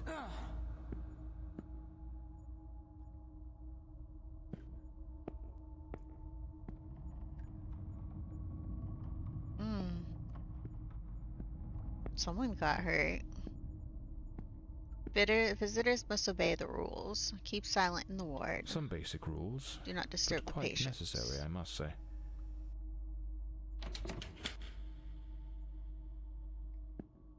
A place of hope. I kind of want to like lock it a little lower. Oh, I didn't do the thing. Oh, should we try VSync? Oh my god, kitty cat. You scare the shit out of me sometimes. Just running up in front of me.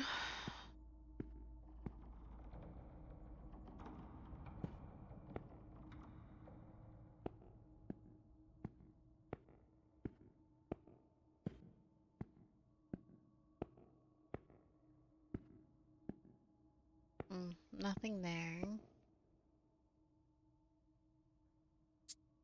You know what? I think I want to actually turn you back up a little. Yeah.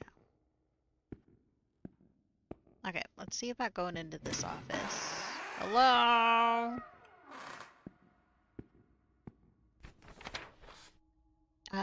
Pursuant to the established protocols that regulations of Western Asylum and preparation of the forthcoming annual report to the Board of Trustees, Dr. Lenore Chardonnat will retain custody of the patient records for a duration of 5 days. Members of the medical staff requiring access to these records during the interval are advised to direct their inquiries to Dr. Sheridan's office between the hours of 9 and 3 p.m. I need to find Dr. Sheridan's office.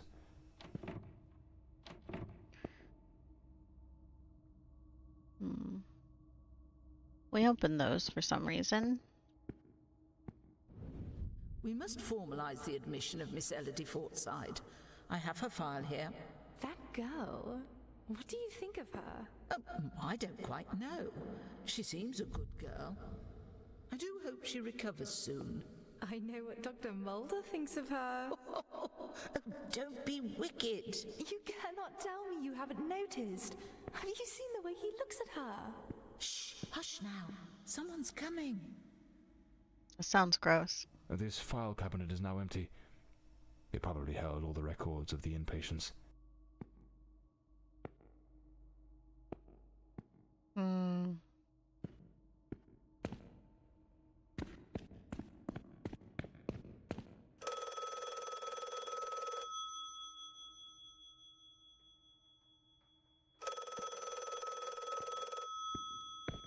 Where's the phone?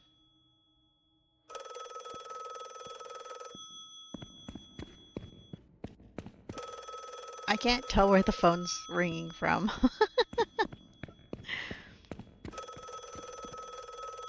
Hello? Who's calling me? Is it this phone? Hello? Hello?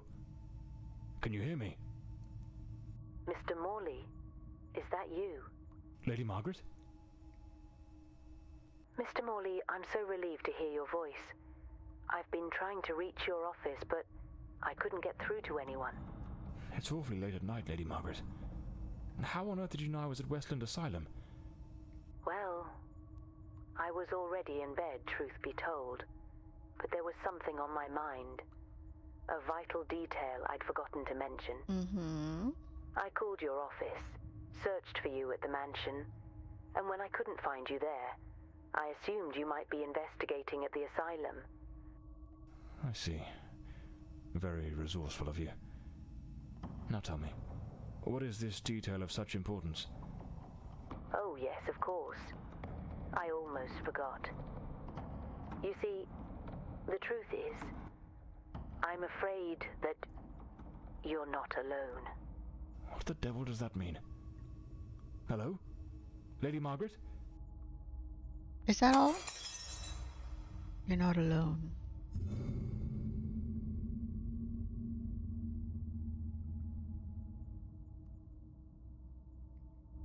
Objection. Hi there.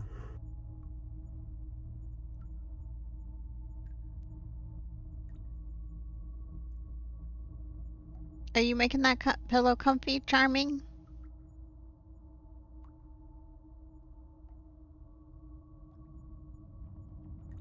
Charming's being a weirdo. Hello, Bob. Welcome in. Yeah, we're playing the last case of Bob. No, it's John, not Bob. But, Meow.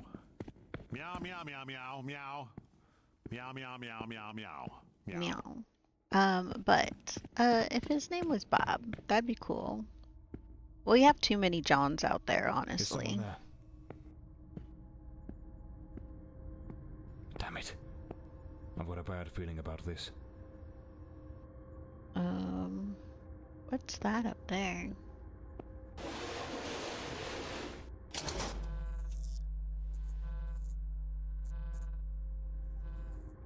What?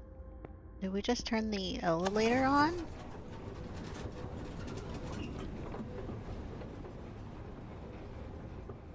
I think we turned the elevator on. Wow. This is a weird. Open door, cold to warm. Okay. Oh, what's this? They had a paper here. Yeah, 4 Johns. There's so many Johns and so many Michaels. Honestly, I think I only work with like 3 Johns. 3? 2. One of them just goes by J.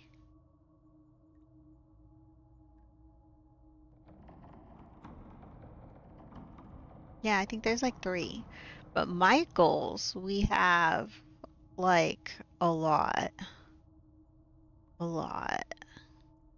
So whenever someone talks about a Mike or like whatever, I'm all like, which one? And they're like, what? And I was like, Michelangelo, Mike, the beard, Michael Ryle, like, there's so many. There needs to be more Bobs. No, currently we don't have a Mike Myers. So, Thor's coming to lay down underneath. My ribs hurt. I don't know why. The Mike with the nice muscles or the lazy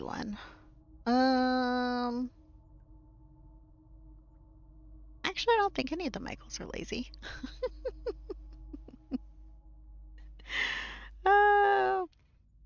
But if you're talking about Mike Myers, which Mike Myers? Austin Powers or the one with the thighs?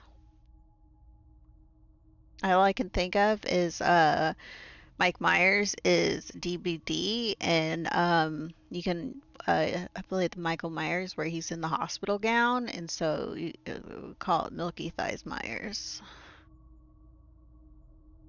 Milky Thighs Myers. Yeah, it's kind of funny being chased around and killed by Milky Thighs Myers. Oh, just standing there, staring at you. You turn and you look, and there's a guy standing there, just staring at you with his thighs out, and you're just like, Milky Thighs saves lives, yeah. He lotions his skin pretty well, I think, or he just has surprisingly, moisturized skin without lotion. I have dry skin because of the thyroid, so I have to lotion. I have to oil. But it's not as dry as most people's skins. Well, some people have really dry skin. I don't have really dry skin. I just got dry skin. Due to the increasingly precarious state of the electrical network, which, as you are all aware, is far too aged and no longer fit for safe operation, and given the impending closure of the institution, the administration has no alternative but to suspend all plans for renovation. Accordingly, and in the interest of maintaining minimal functionality, one of the primary safety switches required for the activation of the electroshock therapy room has been installed in isolation cell B4.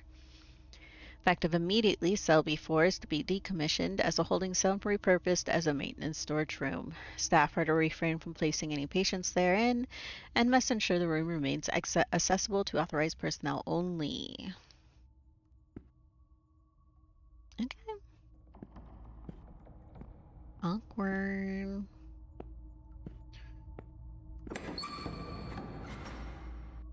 When I get out of the shower, I need to moisturize. Yeah. Moisturize. What I think is funny is...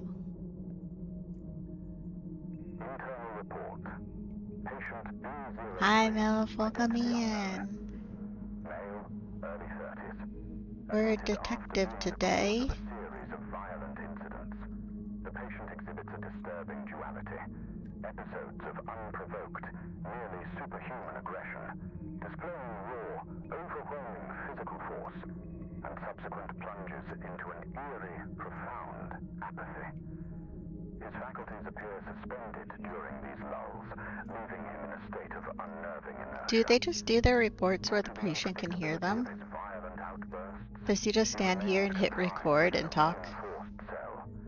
Treatment involves high doses of sedatives, potassium bromide or morphine, and The patient can hear this. electroconvulsive therapy, alongside stringent restraints such as an anti-biting mask and, if required, an iron muzzle. Ongoing monitoring is maintained.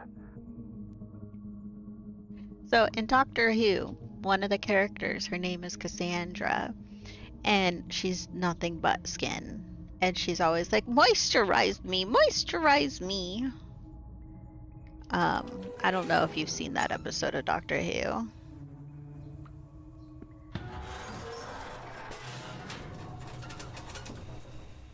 Beck, these doors are all falling apart. Internal report. Patient B02. Mr. Norbert Clark. Persistent pyromaniac whose actions have repeatedly endangered both property and life. Despite his seemingly frail build, he harbors an alarming compulsion for fire setting. Oh, really? Exacerbated by intermittent episodes of disorganized thought and incoherent speech under duress. His unsettling, fictive gaze suggests the planning of covert schemes, amplifying his threat. To mitigate risk, he is isolated in a secure cell, thoroughly cleared of flammable materials. His management includes a regimented program of Can't get in there. to stabilize his manic and schizoid symptoms. Manic and schizoid symptoms. Okay. So there's this open door, cold to warm. Blue, yellow, green, then red. I don't even know where blue is. Blue. Because this is yellow.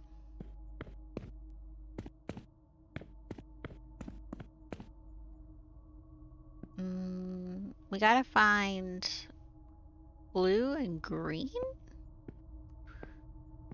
Oh, wow. I don't like the sound of that.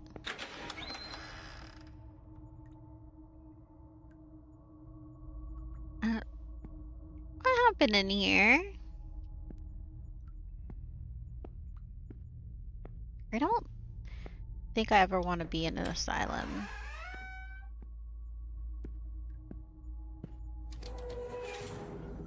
Would you ever go to an old asylum? Miss Beatrice Maren, 28, reclassified after initial misidentification. Miss Maren presents with severe self-destructive behaviors. She engages in autosarcophagy, self-cannibalism that has markedly compromised her physical integrity. She eats herself? Ingests her own hair. Oh, just her hair. By deep psychological torment and overwhelming despair, leave her in a perilously fragile state. As a precaution, she is secured in a straitjacket and confined to an environment entirely devoid of any utensils or objects that might facilitate further self-harm. Her treatment protocol centers on the She eats administration of herself. potent sedatives to alleviate anxiety and curb these impulses, with ongoing monitoring.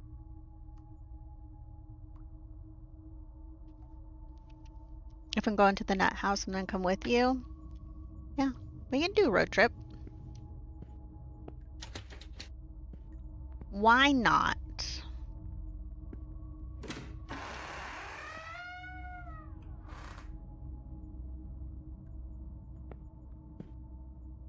What's holding that chain?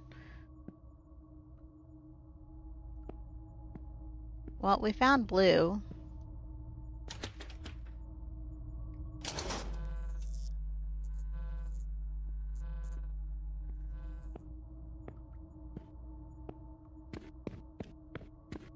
And then yellow was next, and then green. Yeah. Yellow.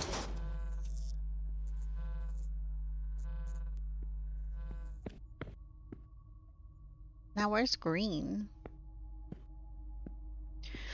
Oh, life's too short to not see all the sights. We'll road trip it? Hell yeah. I know D-Tune, he does like a lot of like checking out asylums and like that sort of stuff. So in here, there's red. Where's green? Unless blue and yellow are making the green.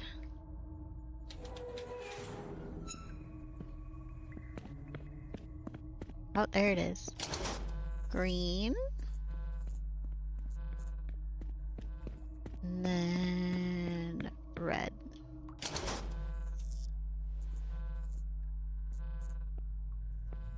Did it work?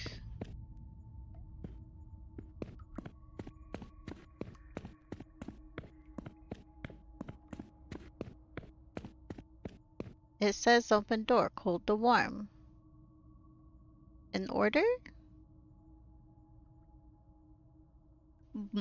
Unless it's like blue, green, yellow, red. Is yellow more hot? Which door does this? That's yellow. Is yellow cold? I thought blue was cold. Red was hot. Maybe it's blue, green. Where was blue again? Blue was this way? blue.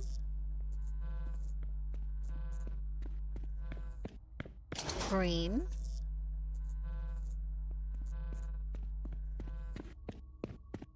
Yellow. Hey, look, it's staying down. Red. Now,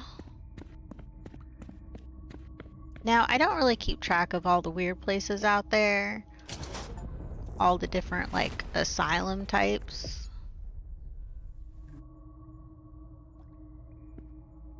But we would need to go at night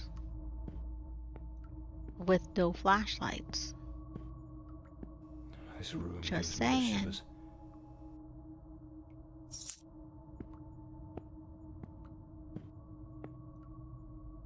Yeah, this is totally therapy here. Yeah, this is humane.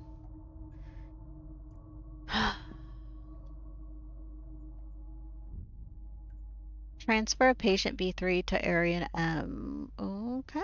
Following several sessions of electroconvulsive therapy, the patient has shown significant improvement. Previous violent episodes have been entirely eradicated, and the patient now presents with profound state of apathy, characterized by emotional detachment and a notable lack of response. His interactions are limited to monosyllabic and utterances with no sign of aggression or emotional reaction. This behavior may be attributable to the intensification of treatment as well as a potential underlying psychological condition that we must continue to investigate. It is anticipated that with continued observation, the patient will gradually regain his ability to communicate and exhibit emotional responses. However, the complexities of the case should be taken into consideration along with the need for potential adjustments to his ongoing treatment. Given the control of the violent tendencies and the stabilization of his condition, it is deemed appropriate to transfer the patient to Area M, a less restrictive environment, though under strict supervision. Close monitoring is recommended to assess any potential changes in behavior, with a possibility of further adjustments to his medication.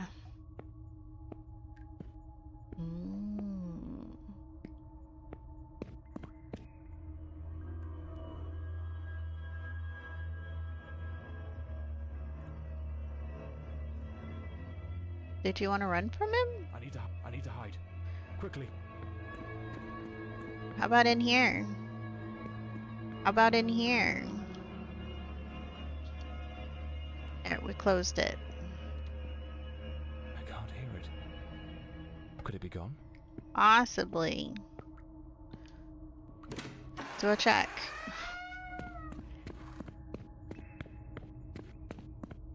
He's like, no, hide. And it's like, why?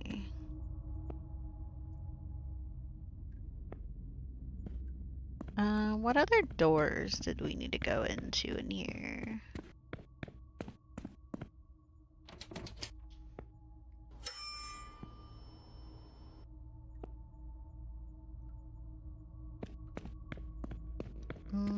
I don't remember all the doors I need to be able to unlock. Because I'm the worst.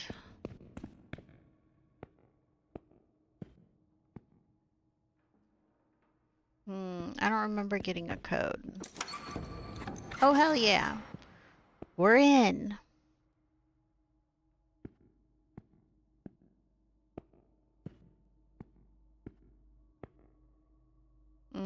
We got stairs. I think this might be like trying to be a horror game. I'm not a good judge on that. It did make me jump once.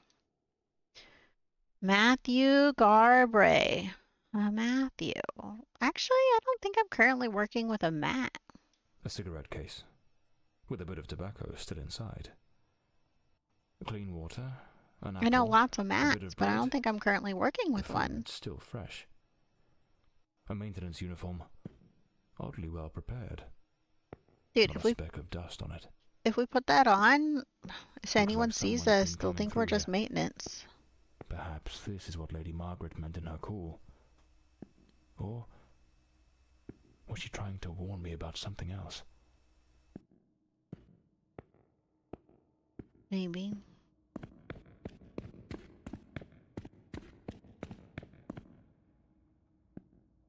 Wait, can we go further up?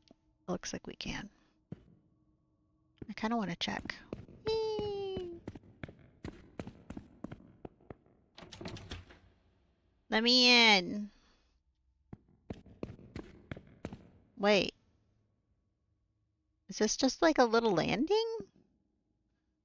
Weird. Why would you do this? Why would you build this? What? Confused why that's built. Dr. Straussend. Straussend? Mail rooms. Mails rooms. Mails rooms. Mails rooms. I don't like the two of those words next to each other. Mails rooms. It's not proper.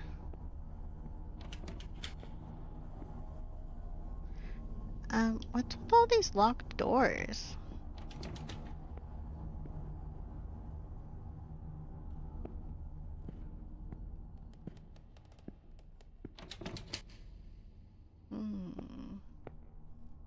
I'd rather not go through there. Looks ready to cave in at any moment. Yeah.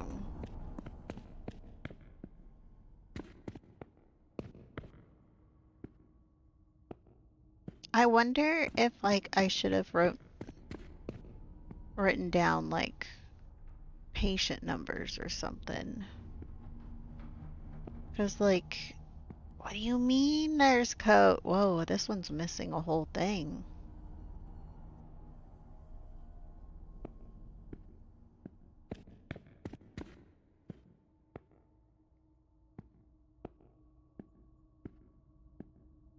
It's dark.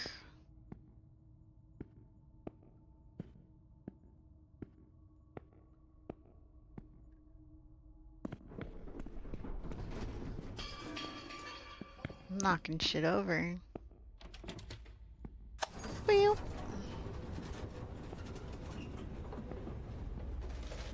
Dr. Ferdinand. Office.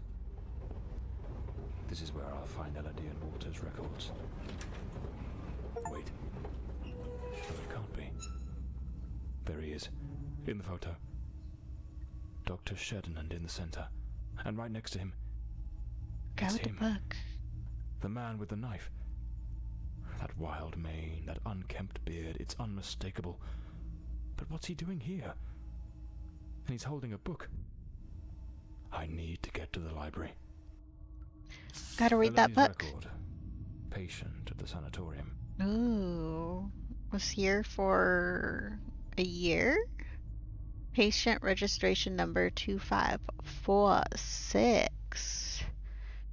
Reason for admission: Miss Lady Fordside was admitted to this asylum upon directive of her mother, Lady Margaret Fordside, a notable benefactress of this institution. The patient exhibits a persistently low mood, a tendency towards social withdrawal, and recurrently negative thoughts.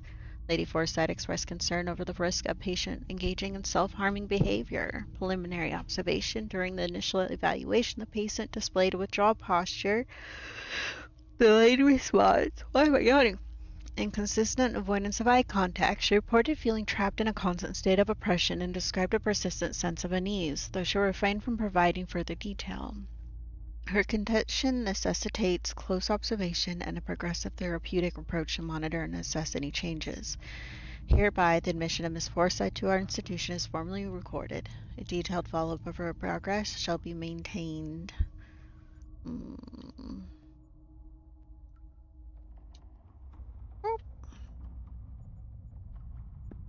Nothing of interest here.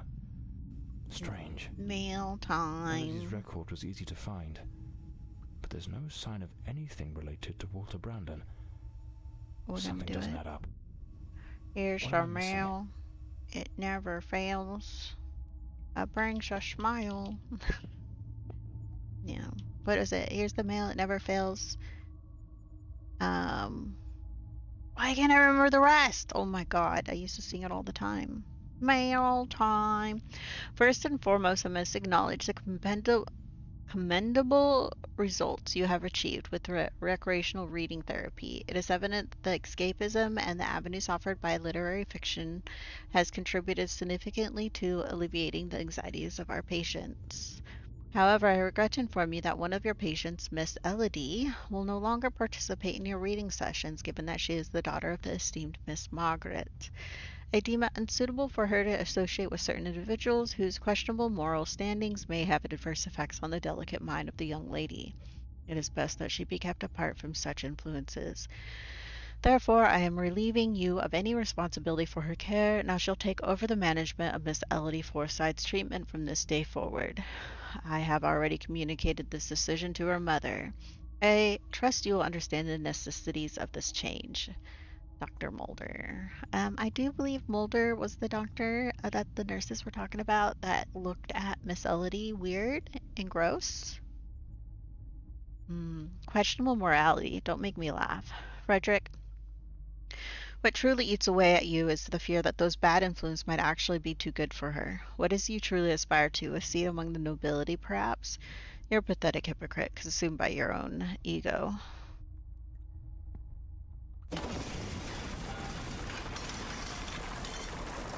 What was that noise? Sounds like something just came crashing down. Yeah, it did. What the fuck?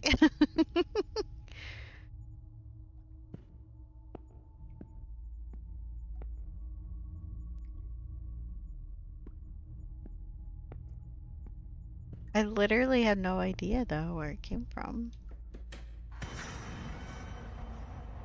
Okay. I did not know this game's a horror game.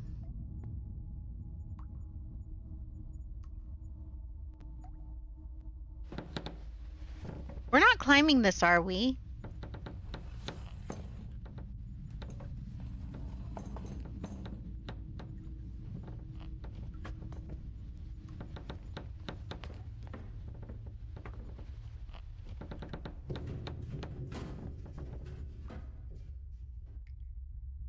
Stuff don't collapse and you're just climbing shit? Oh my god.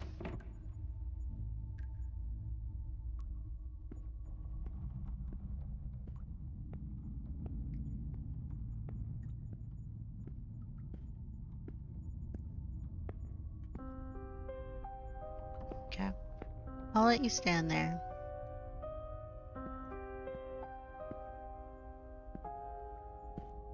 I don't think there's anything in here for me to investigate. Is he done? Hi.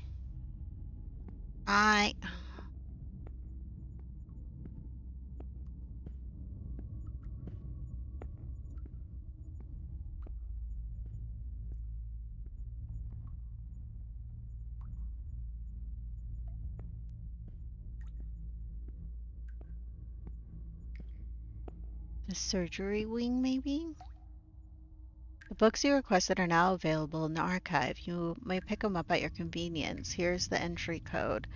Entry code 89981. This is for the archive.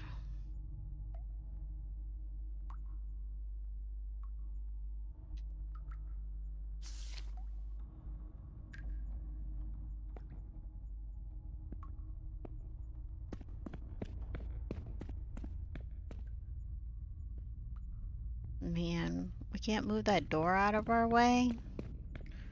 We have to go all the way around like this. I mean, honestly, you should probably take like that saw at least. For safety. Oh, I'm gonna sneeze. Excuse me. Gesundheit.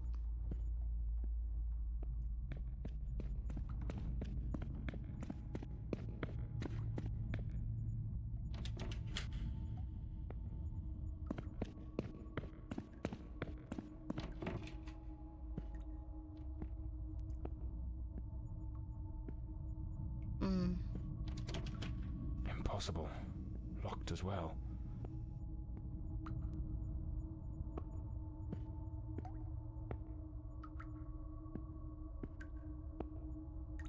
Wait, this is where we came from.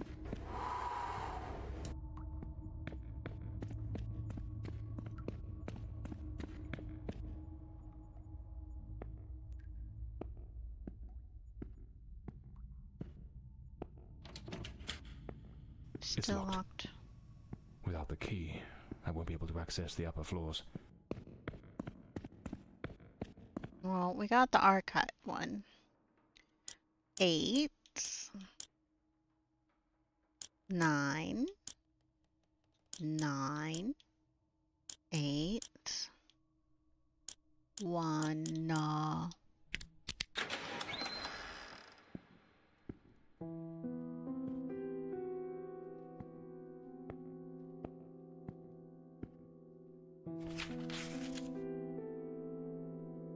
For the psychology test, use the... Oh, we're doing an ink blot test. The patient will not be able to obtain information about their evaluation unless their therapist deems it appropriate. Plate 1. What the fuck? 1, 0, 1, 0. 0, 1, 1, 0, 1. 1, 1, 0, 0, 1. 0, 0, 1, 0, 0.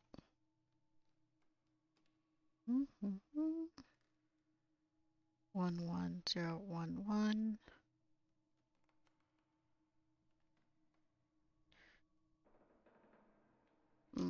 Okay.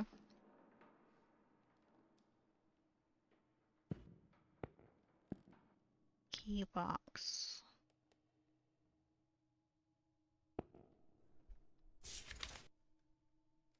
0, 0, 1, 1, 1. That is 8.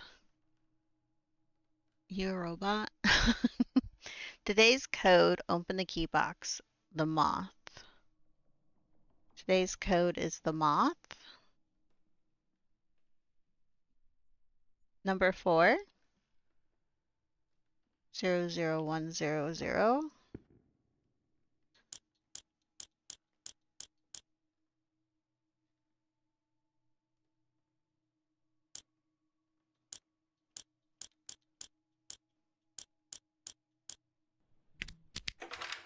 We're smart. The lift key. It's the only thing in there.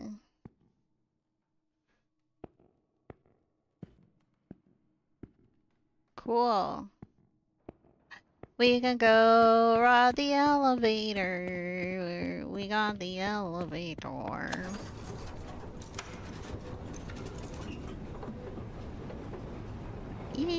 Yeah. Let's go in. -1. We'll go down first. Do I have to unlock each door? Okay, it's open.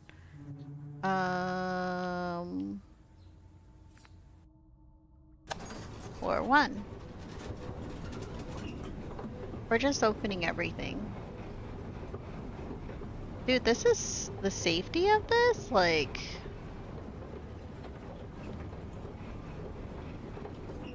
Look, keep your hands and feet inside the elevator. This is dangerous.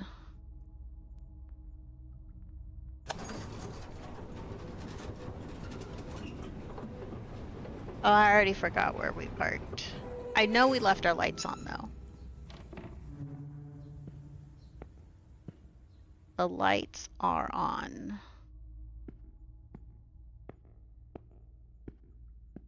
I think we've already investigated all these rooms. Oh.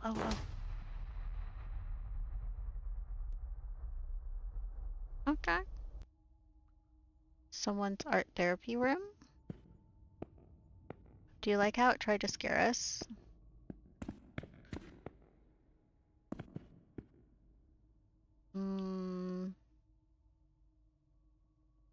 I don't have codes for that.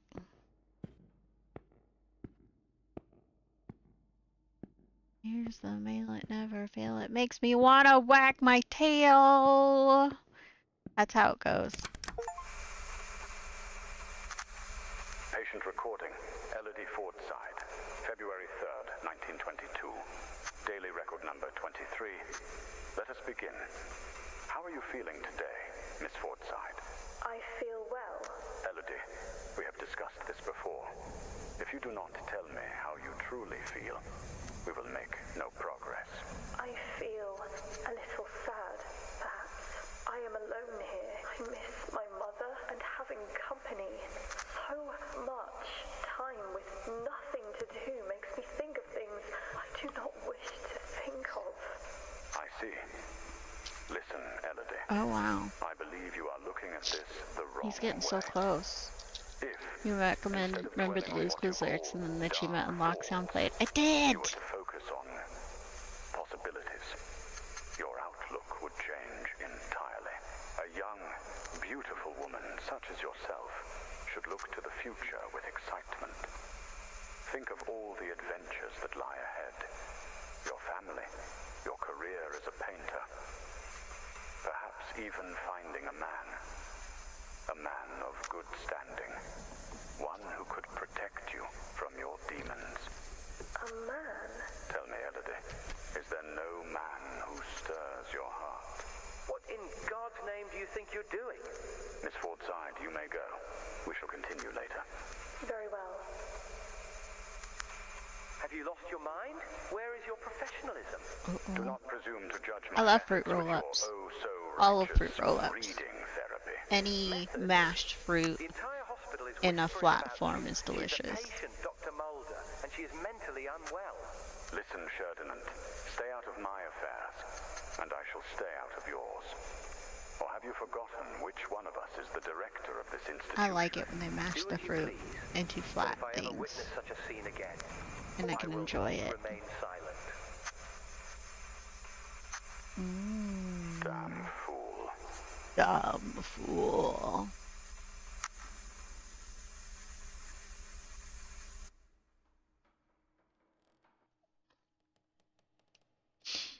Well, confirmed. Dr. Mulder is a gross, disgusting man. And we did remember the song. Here's the mail, it never fails. It makes me want to wag my tail. Right? Do you wag your tail?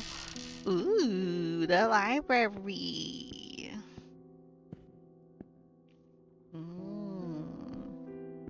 The Adventures of Walter Brandon, the intrepid captain of the Stella Maris, braving the treacherous South Seas. What in the devil does this mean? When Captain Walter Brandon in his sloop is caught in the midst of a violent storm, seems his fate is sealed, but by some miracle he manages to survive, clinging to a splintered spar from his wrecked vessel. After enduring a long ordeal at sea, he washes ashore on a distant island, where he will live for many months and encounter no end of wild adventures. Wag your tail when you're happy. Yeah. Wag it when you're bored. Yeah. Wag it. We have signs at work that, like, we got whip racks. It just says whip racks, WIP, and all I can think is whip, nay nay, like the song, or whip it good. Every time. Goes through my head, one or the other goes through my head every time I look down and I see the sign that says whip racks, and I just like whip it good. Internal note on patient organization and cataloging. For the swift and proper cataloging of patients, a system of labeling is employed. System of labeling is employed in which each patient is assigned a number corresponding to the room they occupy. The passcode to access each patient's cell is the discharge number assigned upon admission. This number must be consulted in the admission register or in the individual patient record. Should a patient be transferred to another location within the institution, their cataloging will be amended according to the new room to which they are assigned. Patients classified as dangerous, whether themselves or the others, are housed in a basement in specially adopted cells designed to ensure their isolation and safety. This area is designated as Area B. The ground floor contains the common areas of the establishment, such as the kitchen, dining hall, and administrative office, where matters relating to paperwork are handled. Small first aid room and the archive, containing all records and documents pertaining to staff inmates, are also located here. The doctor's office is situated on the second floor, which is the designated area for medical care. However, an exception is made for the office of Dr. Mulder, the director of the sanatorium, who occupies the third floor. On the second floor, one will also find the rooms of male patient Area M and female patients Area F. It is important to note that the attic, which was previously used as a recreation room and for therapeutic activities, has been permanently closed due to its unsuitable and unsafe structural condition. It is falling apart. The system of organization and cataloging has been designed to maintain proper control and safety of all inmates, as well as to ensure efficiency in the management of various sections of the asylum.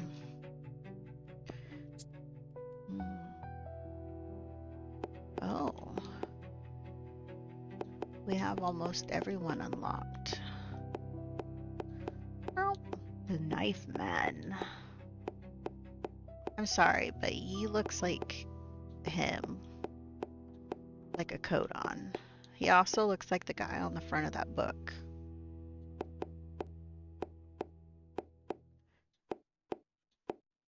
Dr. Mulder, I don't like him. Oh, are these all the things, are clues that we're finding? Oh, cool. Yeah, see, he looks like the guy on the front of the book. Now me whip. Now watch me whip. Now watch me nay nay. Right? It's that whole... I get that part of the song stuck in my head.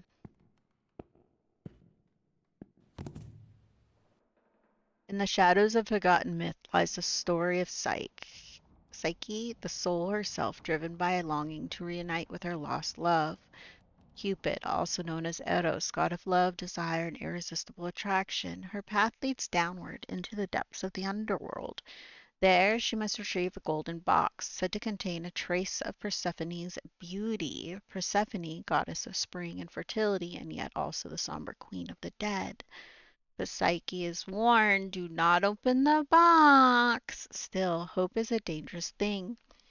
Perhaps she believed that a touch of divine beauty would make her worthy again in Cupid's eyes. Perhaps it was simply curiosity, that old companion of tragedy.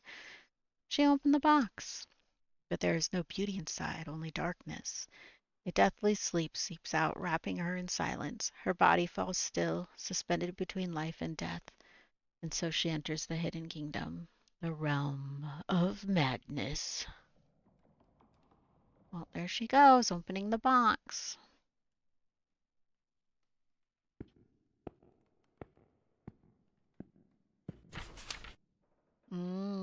Final patient 1365 has returned the book. Every time they borrowed it, it takes a month to bring it back.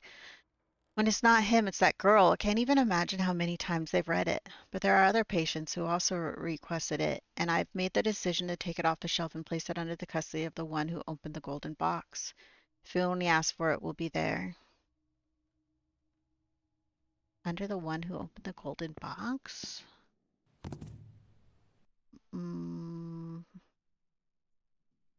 Psyche?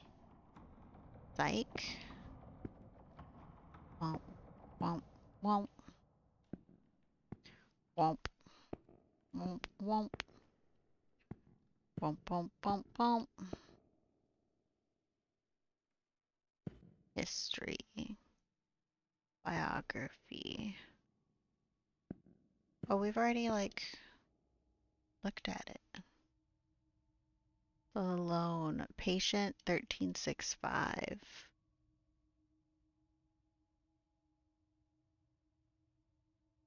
Hmm.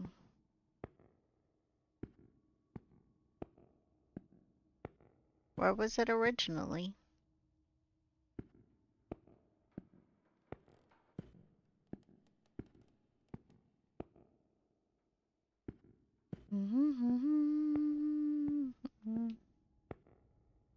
Are we done exploring in there?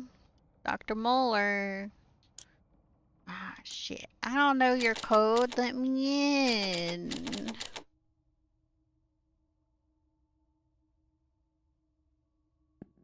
What's Dr. Moeller's code?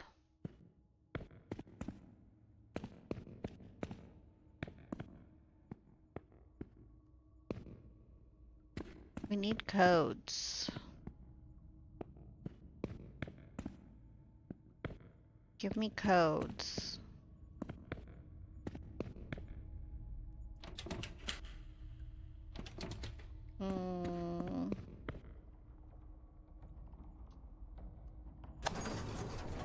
To the attic.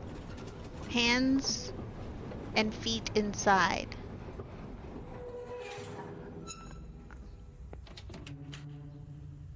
What do you mean? Hello? It won't let me in. Back here?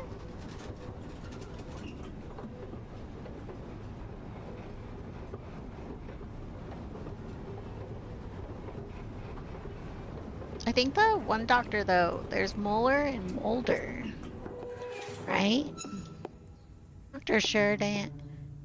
Oh, see, there's a Dr. Mulder. He's the dick. Mulder is the one that touching the Elodie. You know, he's 42. He's being a weirdo to Elodie. And there is a Moeller. There's a Dr. Moeller on top of Mulder. Anyways. Weird times are happening in here.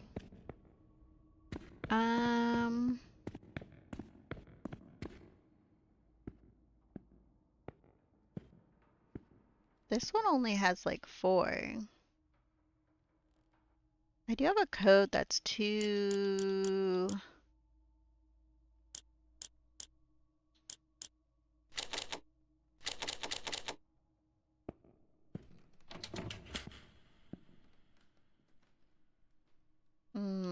That one has like... There's 3 rooms here that need codes. Can I go this way? I know you said you don't want to, but I think you should. He says he doesn't want to.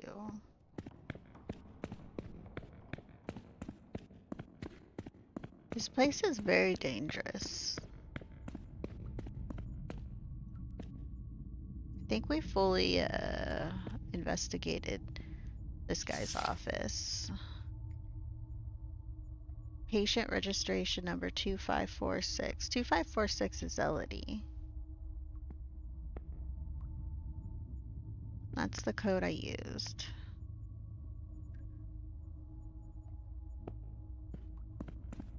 We gotta figure out where we gotta go next. Because I know nothing.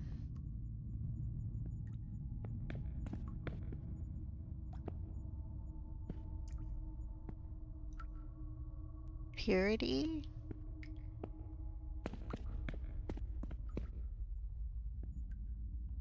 Oh, like once you climb it once, you can't climb it again. Should we go back to the library?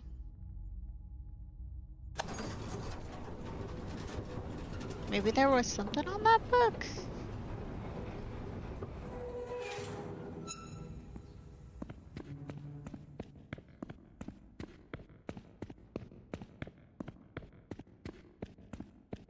The Adventures of Walter Brandon, the intrepid captain of the Stella Maris, braving the treacherous South Seas. So the last loan was What patient in the devil does this mean?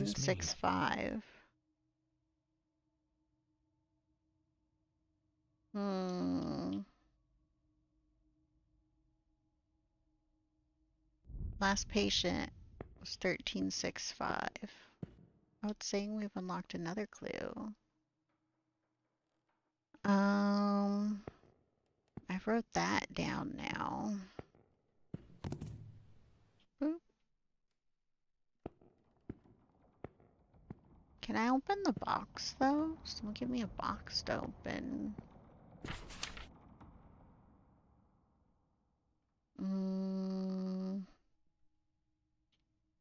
They borrow the book for like a month at a time. If they're trying to pass notes using that book,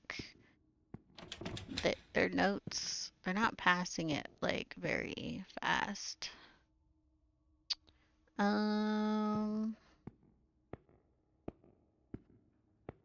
We need numbers, 5-digit numbers.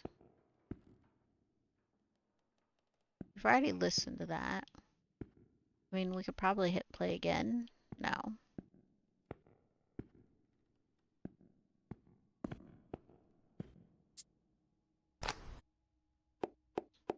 Yeah. What do we need to do?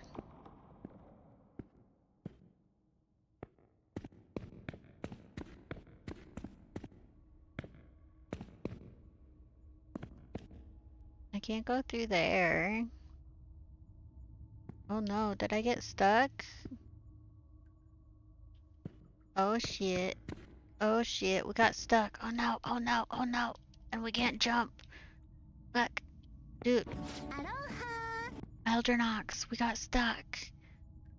No. Oh shit. Do I just reload the game?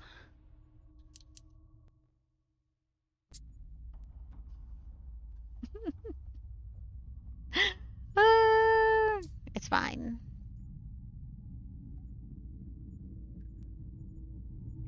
Where are we? We're in the collapsed area. Got all this. We just climbed straight up that. Like, no hesitations. How are you doing, Eldrinox? Welcome in.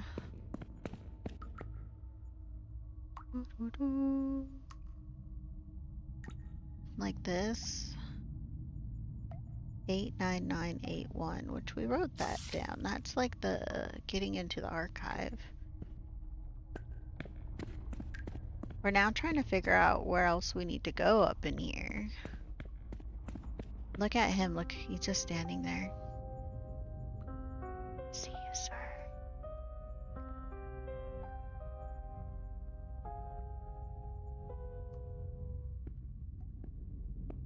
Yeah, we've been doing well. Tomorrow, depending on if you're in the future, today, we are going to be blue badge at my job.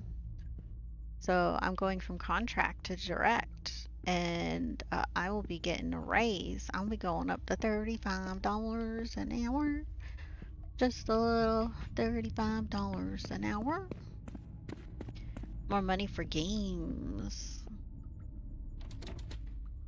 More money for games.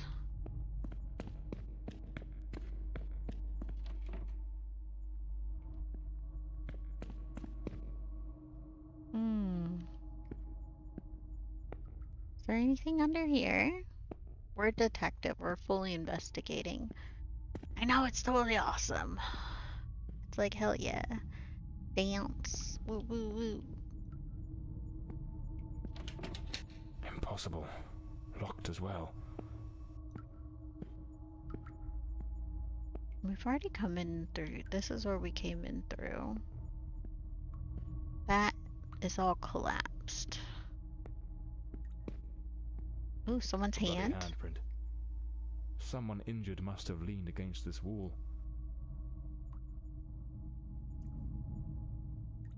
Was it you, sir? Are you the injured one?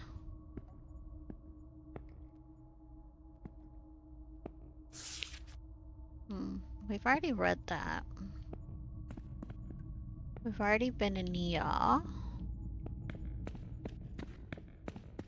Oop. We'll call the elevator. Ding! Fries are done. Ding! Fries are done. Okay, so it looks like our autosave was before we opened the archive. Oh, sad. What, 8 again, right?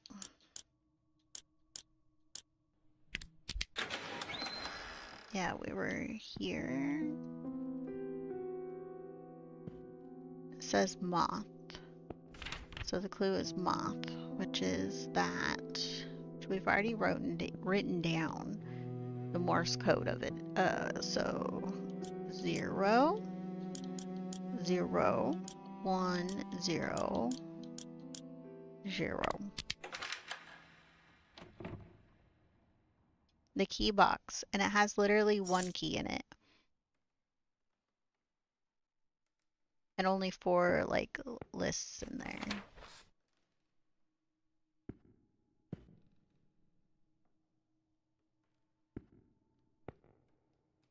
So it has like, oh, plates.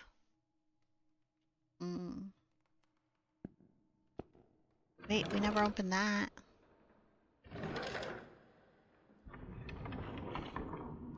Oh, that was weird. Is there anything else I can open and touch? I can't even squat up in here.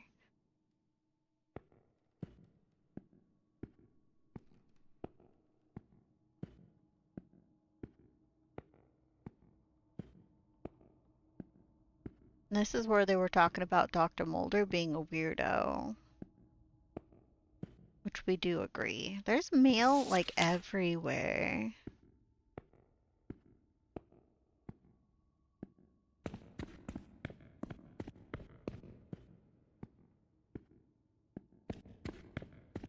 Let's see. We got the lift key. Ding! I think 2?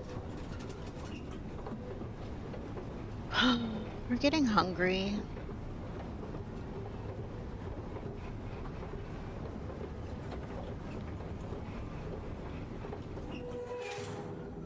What you up to today, Eldrinox? Are you gonna do the work thing? We're gonna do the work thing later.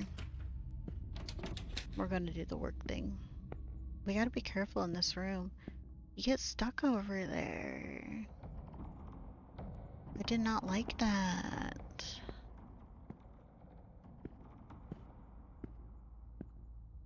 Not walking over there this time now. Art therapy room.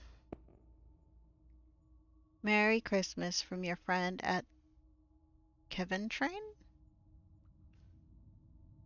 Anyways, watch this. Did that scare you?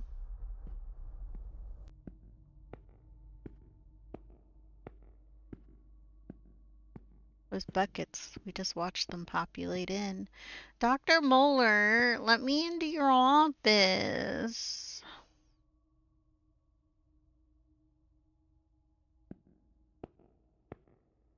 Been relaxing most of the day. So good.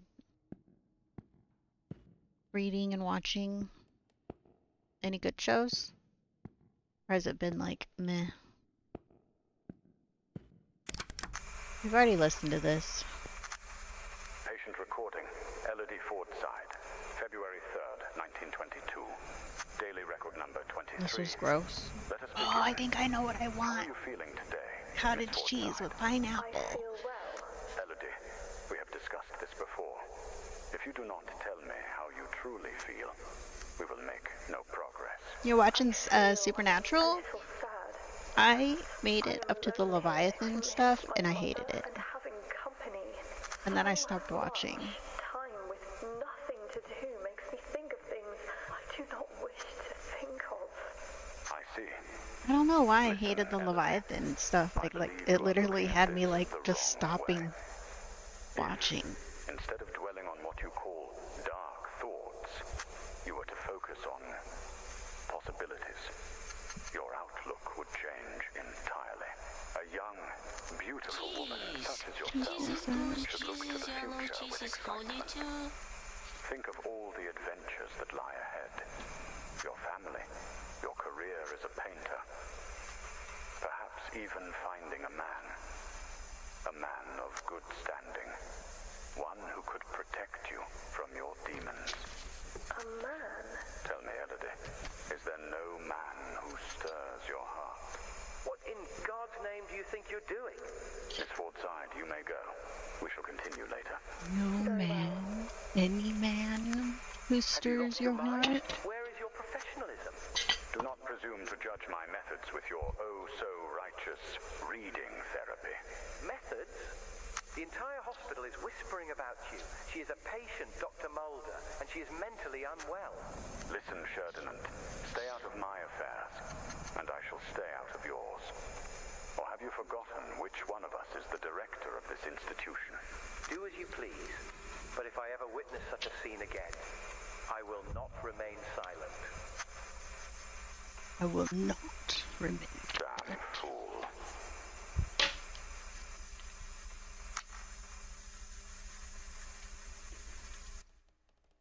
Pineapple, pineapple, pineapple, pineapple.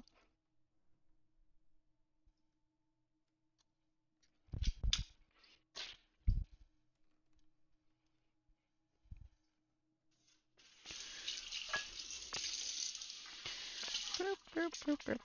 And rinse the can out.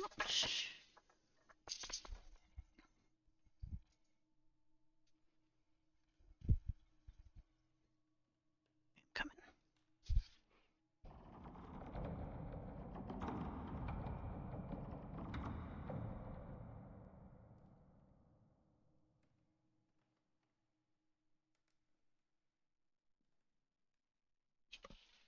I had to tell the book to go to bed. Big plate, cottage cheese, and pineapple. Do you have a favorite season of Supernatural? We've done all of that. Don't see anything else populating.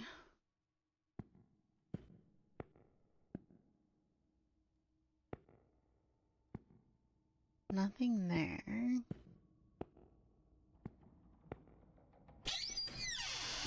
This was this. You read this. Patient 1365. They keep borrowing the book. And then you read this. It talks about the person who opened the box.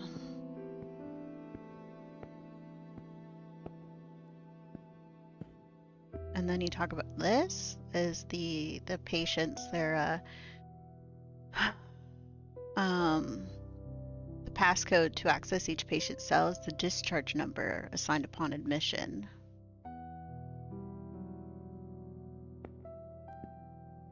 And then this is touching this book. Walter Brandon, the intrepid captain of the Stella Maris, braving the treacherous South Seas.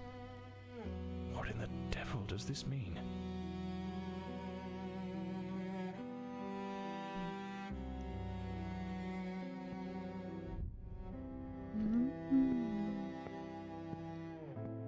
There wasn't really anything else to touch in here. Like I tried.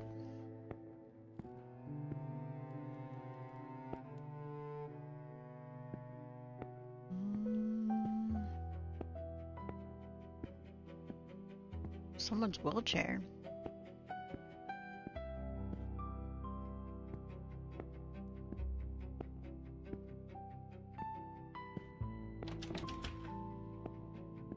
I wonder if I missed, like, something somewhere.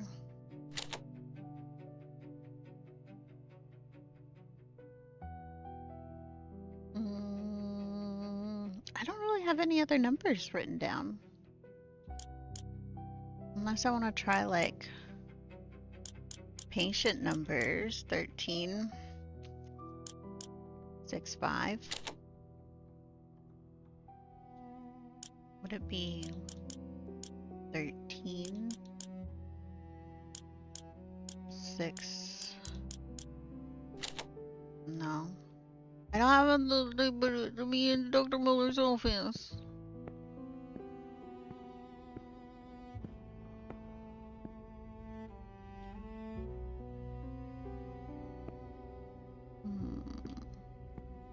There has to be something we're missing, right?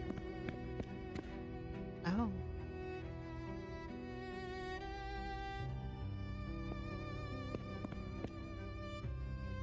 Oh, you can actually like fall down.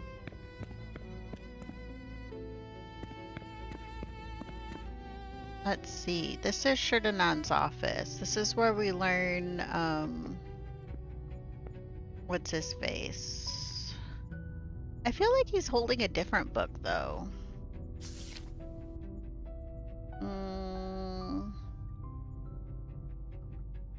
2546. I'm gonna get some pineapple and cottage cheese. It's so good! It's so good!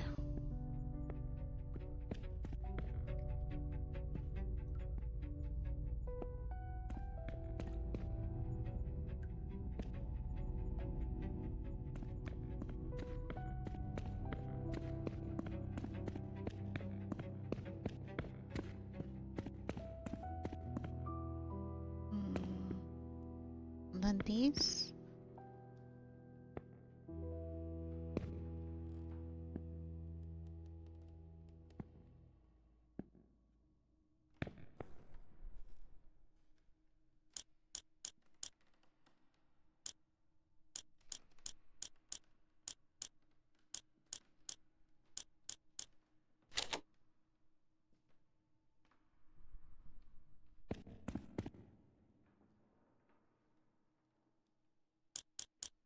I don't know what the beginning number is supposed to be.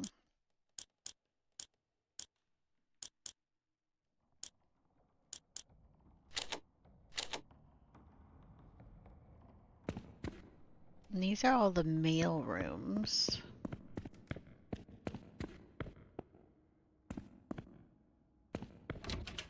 And that's that doctor's office.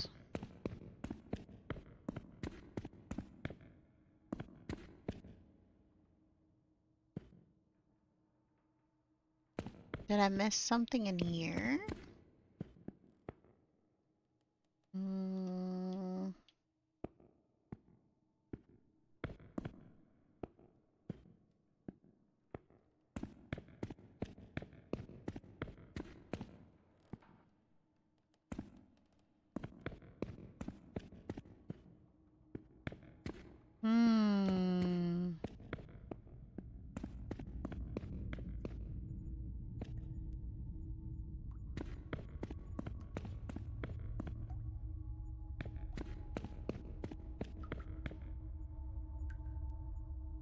The West Wing. That's to those stairs.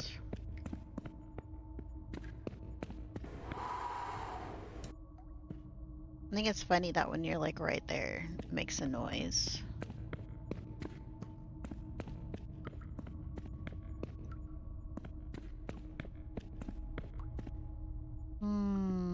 What are we missing? I don't know what we're missing. Because we look at like our notes.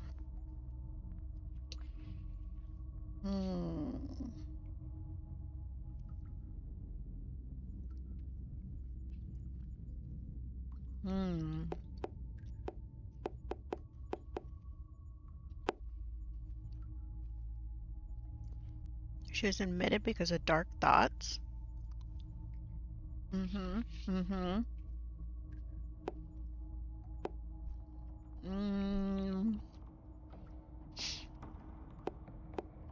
Electrocution. Patient B3 got electrocuted. No records for Walter Brandon because Walter Brandon's a fake person. A strange call from Margaret.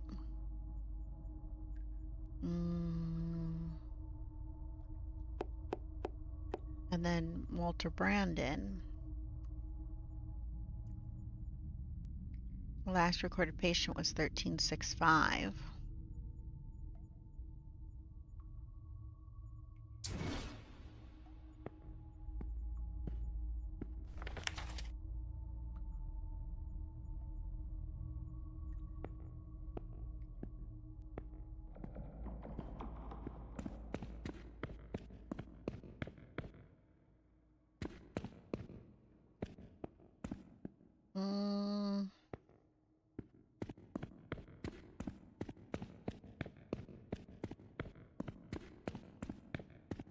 I wonder, is the code supposed to be able to open?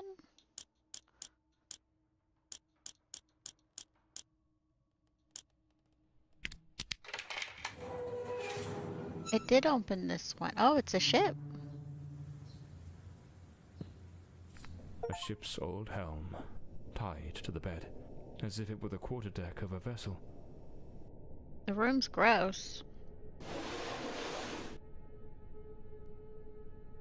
Dear Walter, there is something about you that I cannot ignore. A quiet strength, a resolve that feels unshakable. The thought of all you've endured fills me with the kind of admiration I can scarcely put into words. You are unlike anyone I've ever met. And yet, I wonder if you sense it too. Those stolen glances, the way time seems to pause when our eyes meet. Perhaps it's nothing, or perhaps it's everything. I'm not sure if you're aware, but the night watchman rarely checks the attic on weekends. Some evenings, during those quiet moments before we're all sent to bed, I like to slip away and wander up there. There's a peculiar stillness in that place, a kind of peace I find nowhere else. Tonight at 7 sharp, I think I'll take one of those little walks. Perhaps I'll find the calm even sweeter. Oh. This must be the key to the attic. Let's see where it leads. Why'd that sound different? The hospital screen is positioned like the sail of a ship.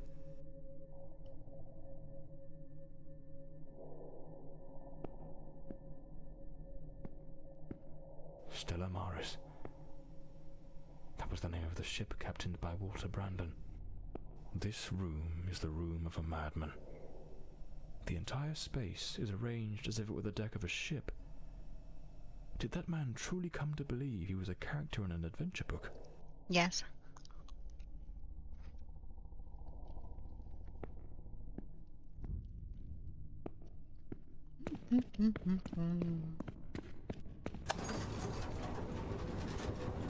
Let's go to the attic. We got an attic key.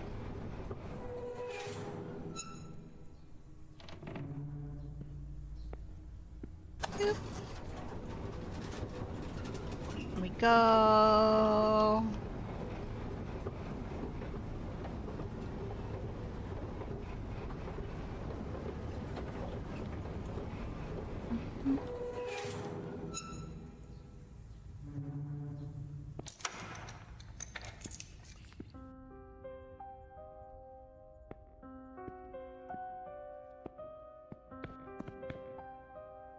Looks like Elodie found herself a little hideaway to keep practicing her dark craft. That's kind of a nice painting. Powerful drugs for depression. Anxiolytics.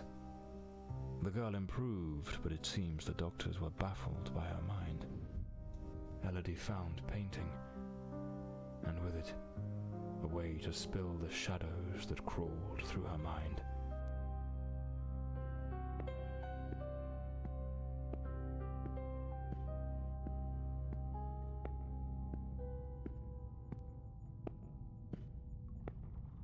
Our island. A pair of scissors and a comb. Elodie put in real effort to make him fit the mold of her ideal hero. Hair on the chair, strands on the floor. This is where the transformation took place.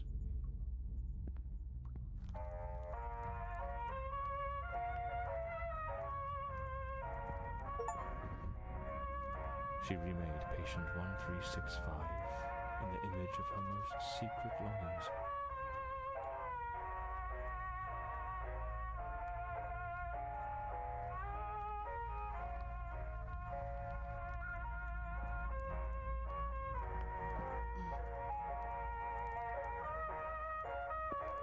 Changed his image. Their secret hideaway.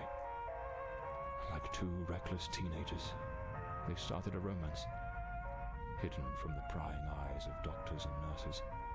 An alarm clock. Most like they use it to slip Most back to the likely, second they floor. used it to slip back to the second floor Oh, before there you anyone go. noticed they were gone. But for a while, they managed to keep their affair in the shadows, far from the eyes of doctors and nurses.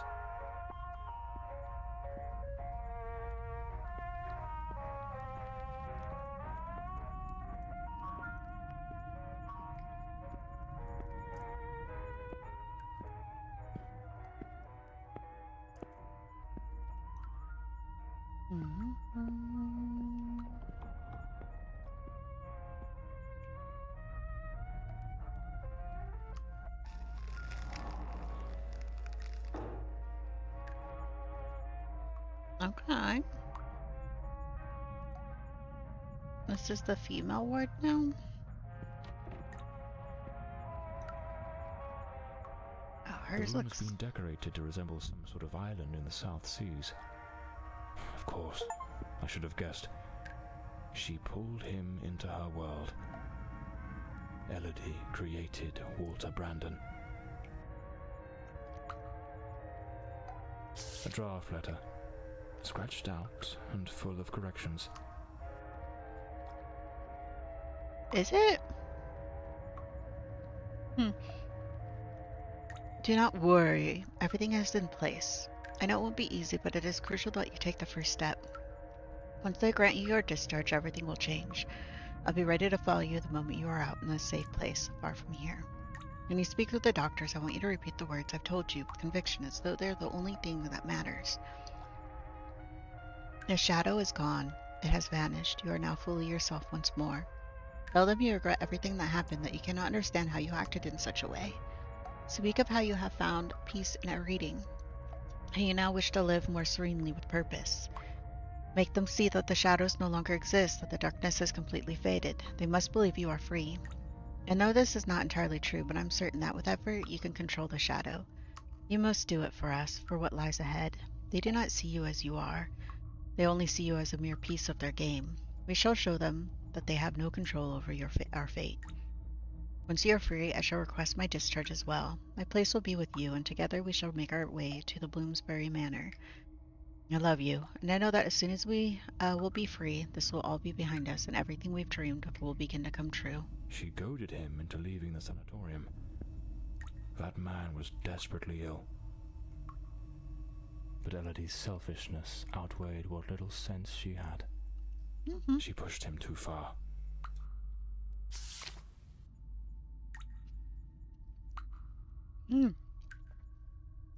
Has been some weeks since you requested a private session. As both your physician and your friend, I find myself troubled, unable to cast aside the thought of a solitude you spoke of those weeks past, solitude of which you have not since uttered a word. These days, burdened as I am with duty, I shall be confined to my office until the late hours of the night. Should you at any moment feel the impulse or the need for company, do not hesitate to visit me. The code to enter my office is 39124, Dr. Mulder.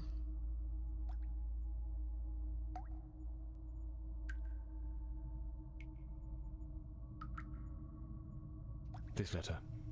At the very least, it's highly inappropriate.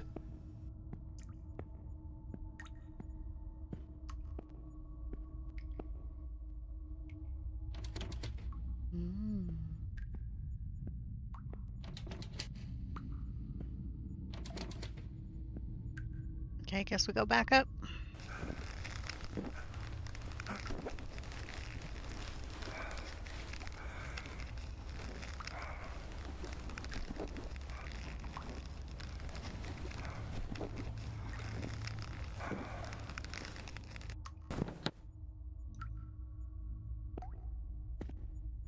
Now we gotta go try to get into Mulder's office.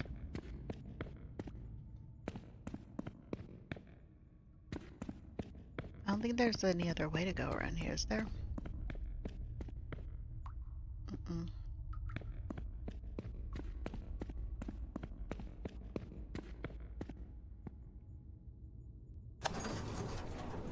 Did they misspell his name on his office door? His name is Mulder, but I think when we go and look at this one over here, it says Mueller.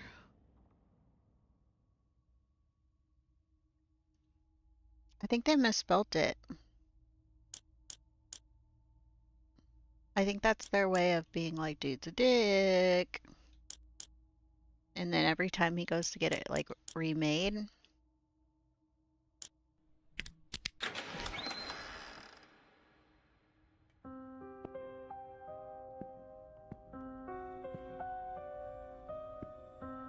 Oh.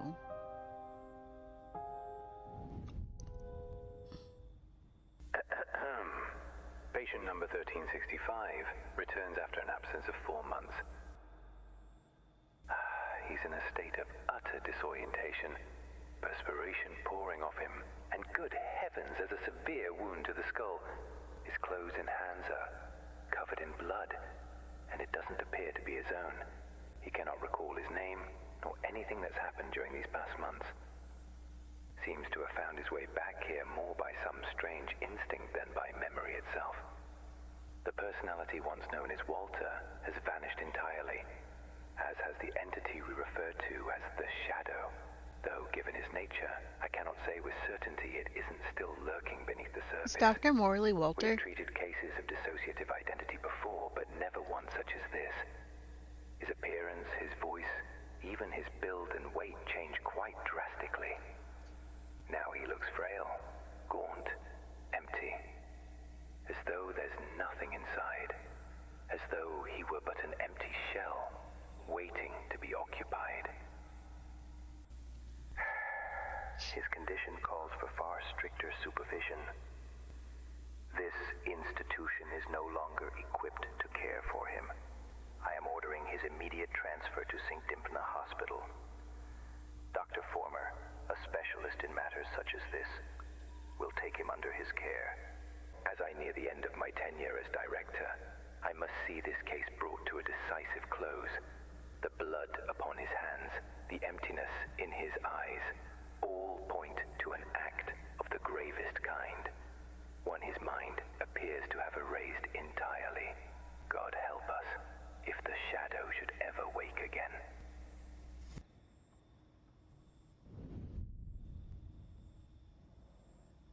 So it seems Walter came back to the sanatorium of his own accord, though he was utterly incapable of recalling what he'd done.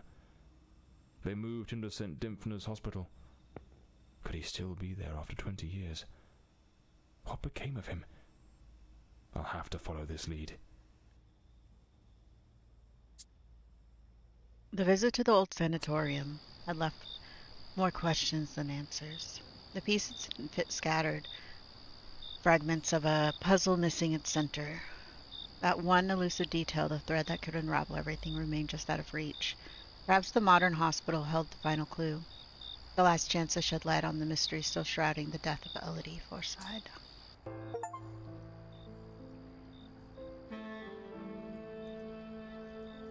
That man returned to the new sanatorium, remembering practically nothing.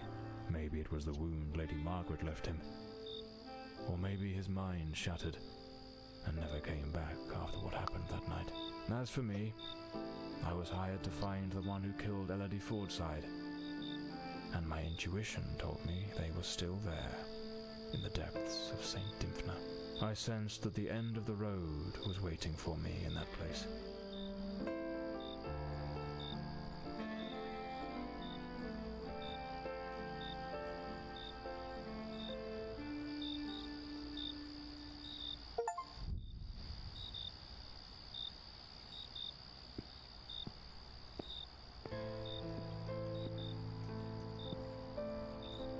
We've been to St. Dymphna's Hotel. Do you remember? Wait, I may have only streamed that on YouTube when I played St. Dymphna's Hotel.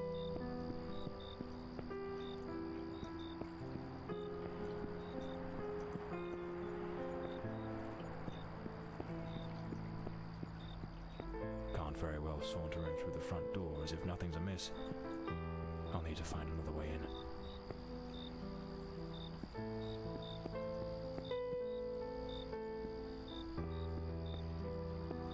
Do we want to use the staff door then? That's not working.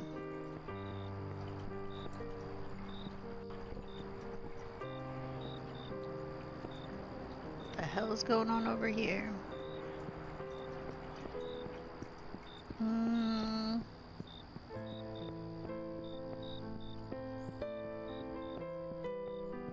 Oh, we're going in through a window? This isn't sus at all.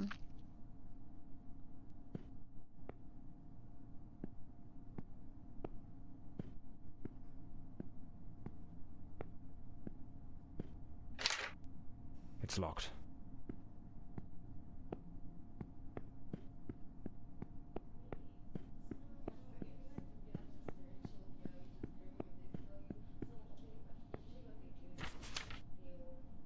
I stored the copy of the dispensary keys you requested in the storage room file cabinet. Liza or Liza. It's locked. The night shift nurses are behind this door. I need to find another way into the hallway to the rooms.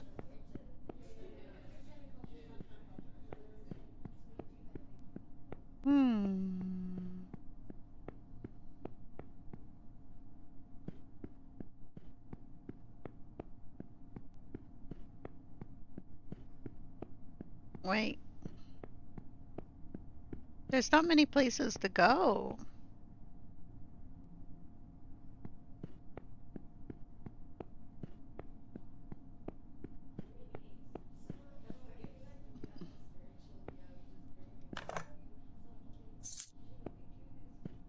We found the keys. I was like, what?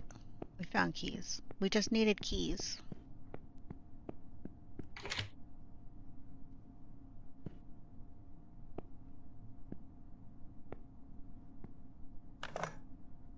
I don't think you want that. I don't think you want that.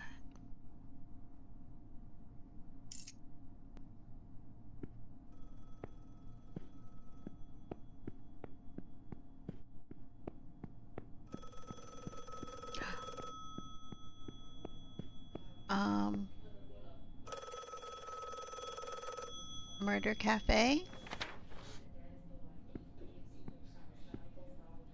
No.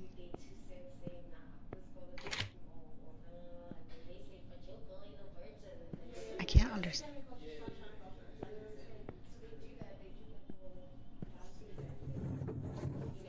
Oh.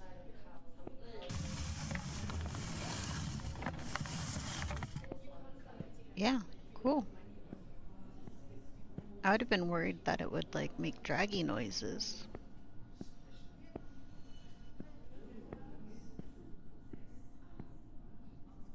Room 25?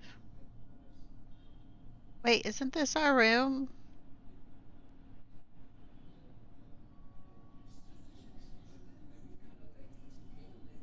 John Morley and the case of the red shoes. What the devil does this mean? Dude, this is your fucking room. Lady Margaret. That fateful night, I was startled by the noise. Those wretched cries of agony from dear Elodie. I rushed to her chambers, and there you stood, stained with the blood of the one soul I cherished above all others in this world. The housekeeper had warned me, but I turned a deaf ear. Elodie was finally happy, even amidst your incessant bouts of volatility. Yet, with the passage of time, your demeanor darkened. More and more frequently, that sinister presence lurking within you began to surface, each appearance more violent than the last. Elodie no longer gazed upon you with the starry-eyed affection of a smitten young woman. The atmosphere in this house grew suffocating, fraught with an unbearable tension. That very afternoon I spoke with her. She had resolved to end your engagement. You seemed, or so I dared hope, to have accepted it with grace. But that night, that very night, you ended her life in the most savage manner imaginable. I threw myself upon Elodie, desperate to save her. But alas, it was far too late. Months later, I learned you had returned voluntarily to the sanatorium. I sought answers and immersed myself in understanding the afflictions that plagued you. Dissociative identity disorder, they called it. A condition in which one might host multiple identities, each vying for dominion over the body. But the man confined in that bleak institution was not the shadow, not the fiend who had stolen my daughter. No, he was but the shell, the hapless vessel. And I yearned to find the true culprit, not the facade, the murderer himself. Thus I devised my plan. I came to visit you, and just as Elodie had done, I crafted a new role for you, a new identity to inhabit. I brought books, personal artifacts, penned letters as Penny. I leased an office and prepared every detail meticulously, down to the smallest thread, for your return as John Morley. Everything had to be flawless. And why, you may ask? To make you remember, to awaken the shadow, to summon forth the murderer from the abyss of your fractured mind. John Morley is a good man. Walter Brandon was a spirited young sailor, brimming with love for Elodie. But the shadow was a merciless, unrepentant killer. I wanted to destroy the murderer who had stolen my daughter. But I could never bring myself to harm an innocent man. My obsession, my singular purpose, was to awaken the shadow.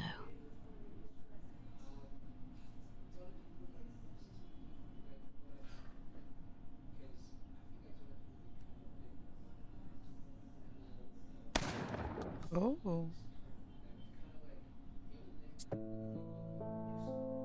She killed him.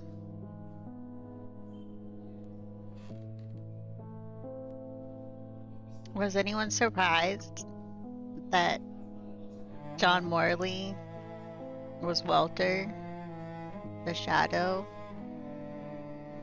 Hi, Elder Knox. You got it? You missed the shot. Literally just happened.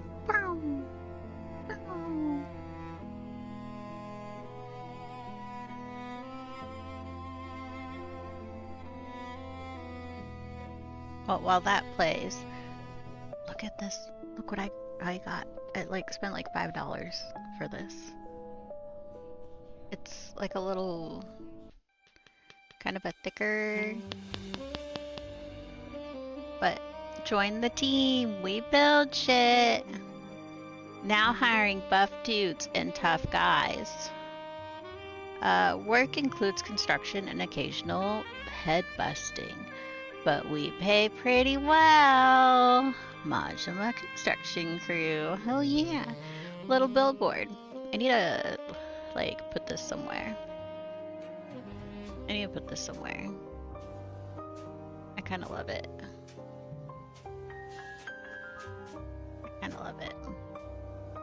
I know, right?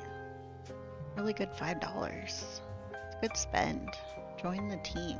I need to, like, put this somewhere, maybe on the wall back there, but then you won't really see. Like, the further back it is, like if it's on the wall over there by Kerr, you kind of will see it, but you won't know. If I put it back there,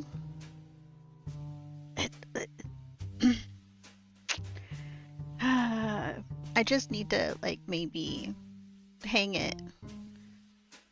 Just right here. I'll just have this hanging from here. Or maybe on this side. Have it hanging. I hang it from the ceiling and it just hangs right here. I just have to, like, not knock into it every time I go in and out of my chair and stuff. It'll be fine. Honestly, I'm really tempted to look for the scene, or maybe replay the game to that point. We get to where the constructions, they sing the Majima song, and they do all of that,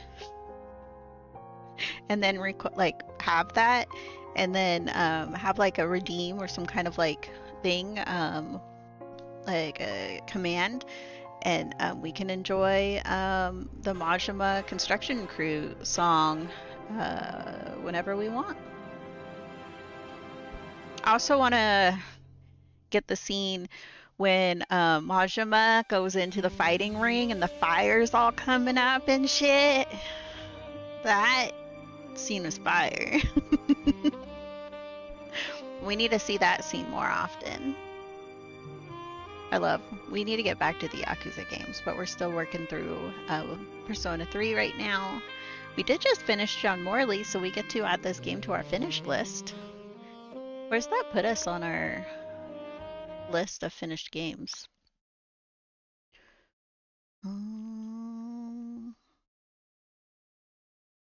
Let's see. Where are you? Finished games in 2025. Oh, we're at 33 finished games.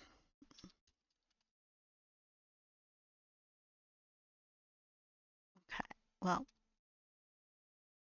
I just added that to our list. The last case of John Morley. It was like his first and last case. He had one case. He did it though.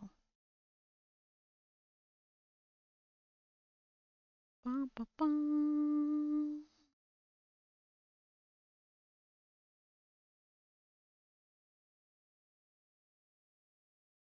We should probably, I think on the YouTube side, we'll go ahead and end the YouTube stream because that was the John Morley stream. Goodbye, YouTube. Goodbye. Thanks for being here. I hope you liked John Morley. Walter. John Walter. Walter John. Yeah, he was a good guy. Not really. He killed someone. Goodbye, YouTube.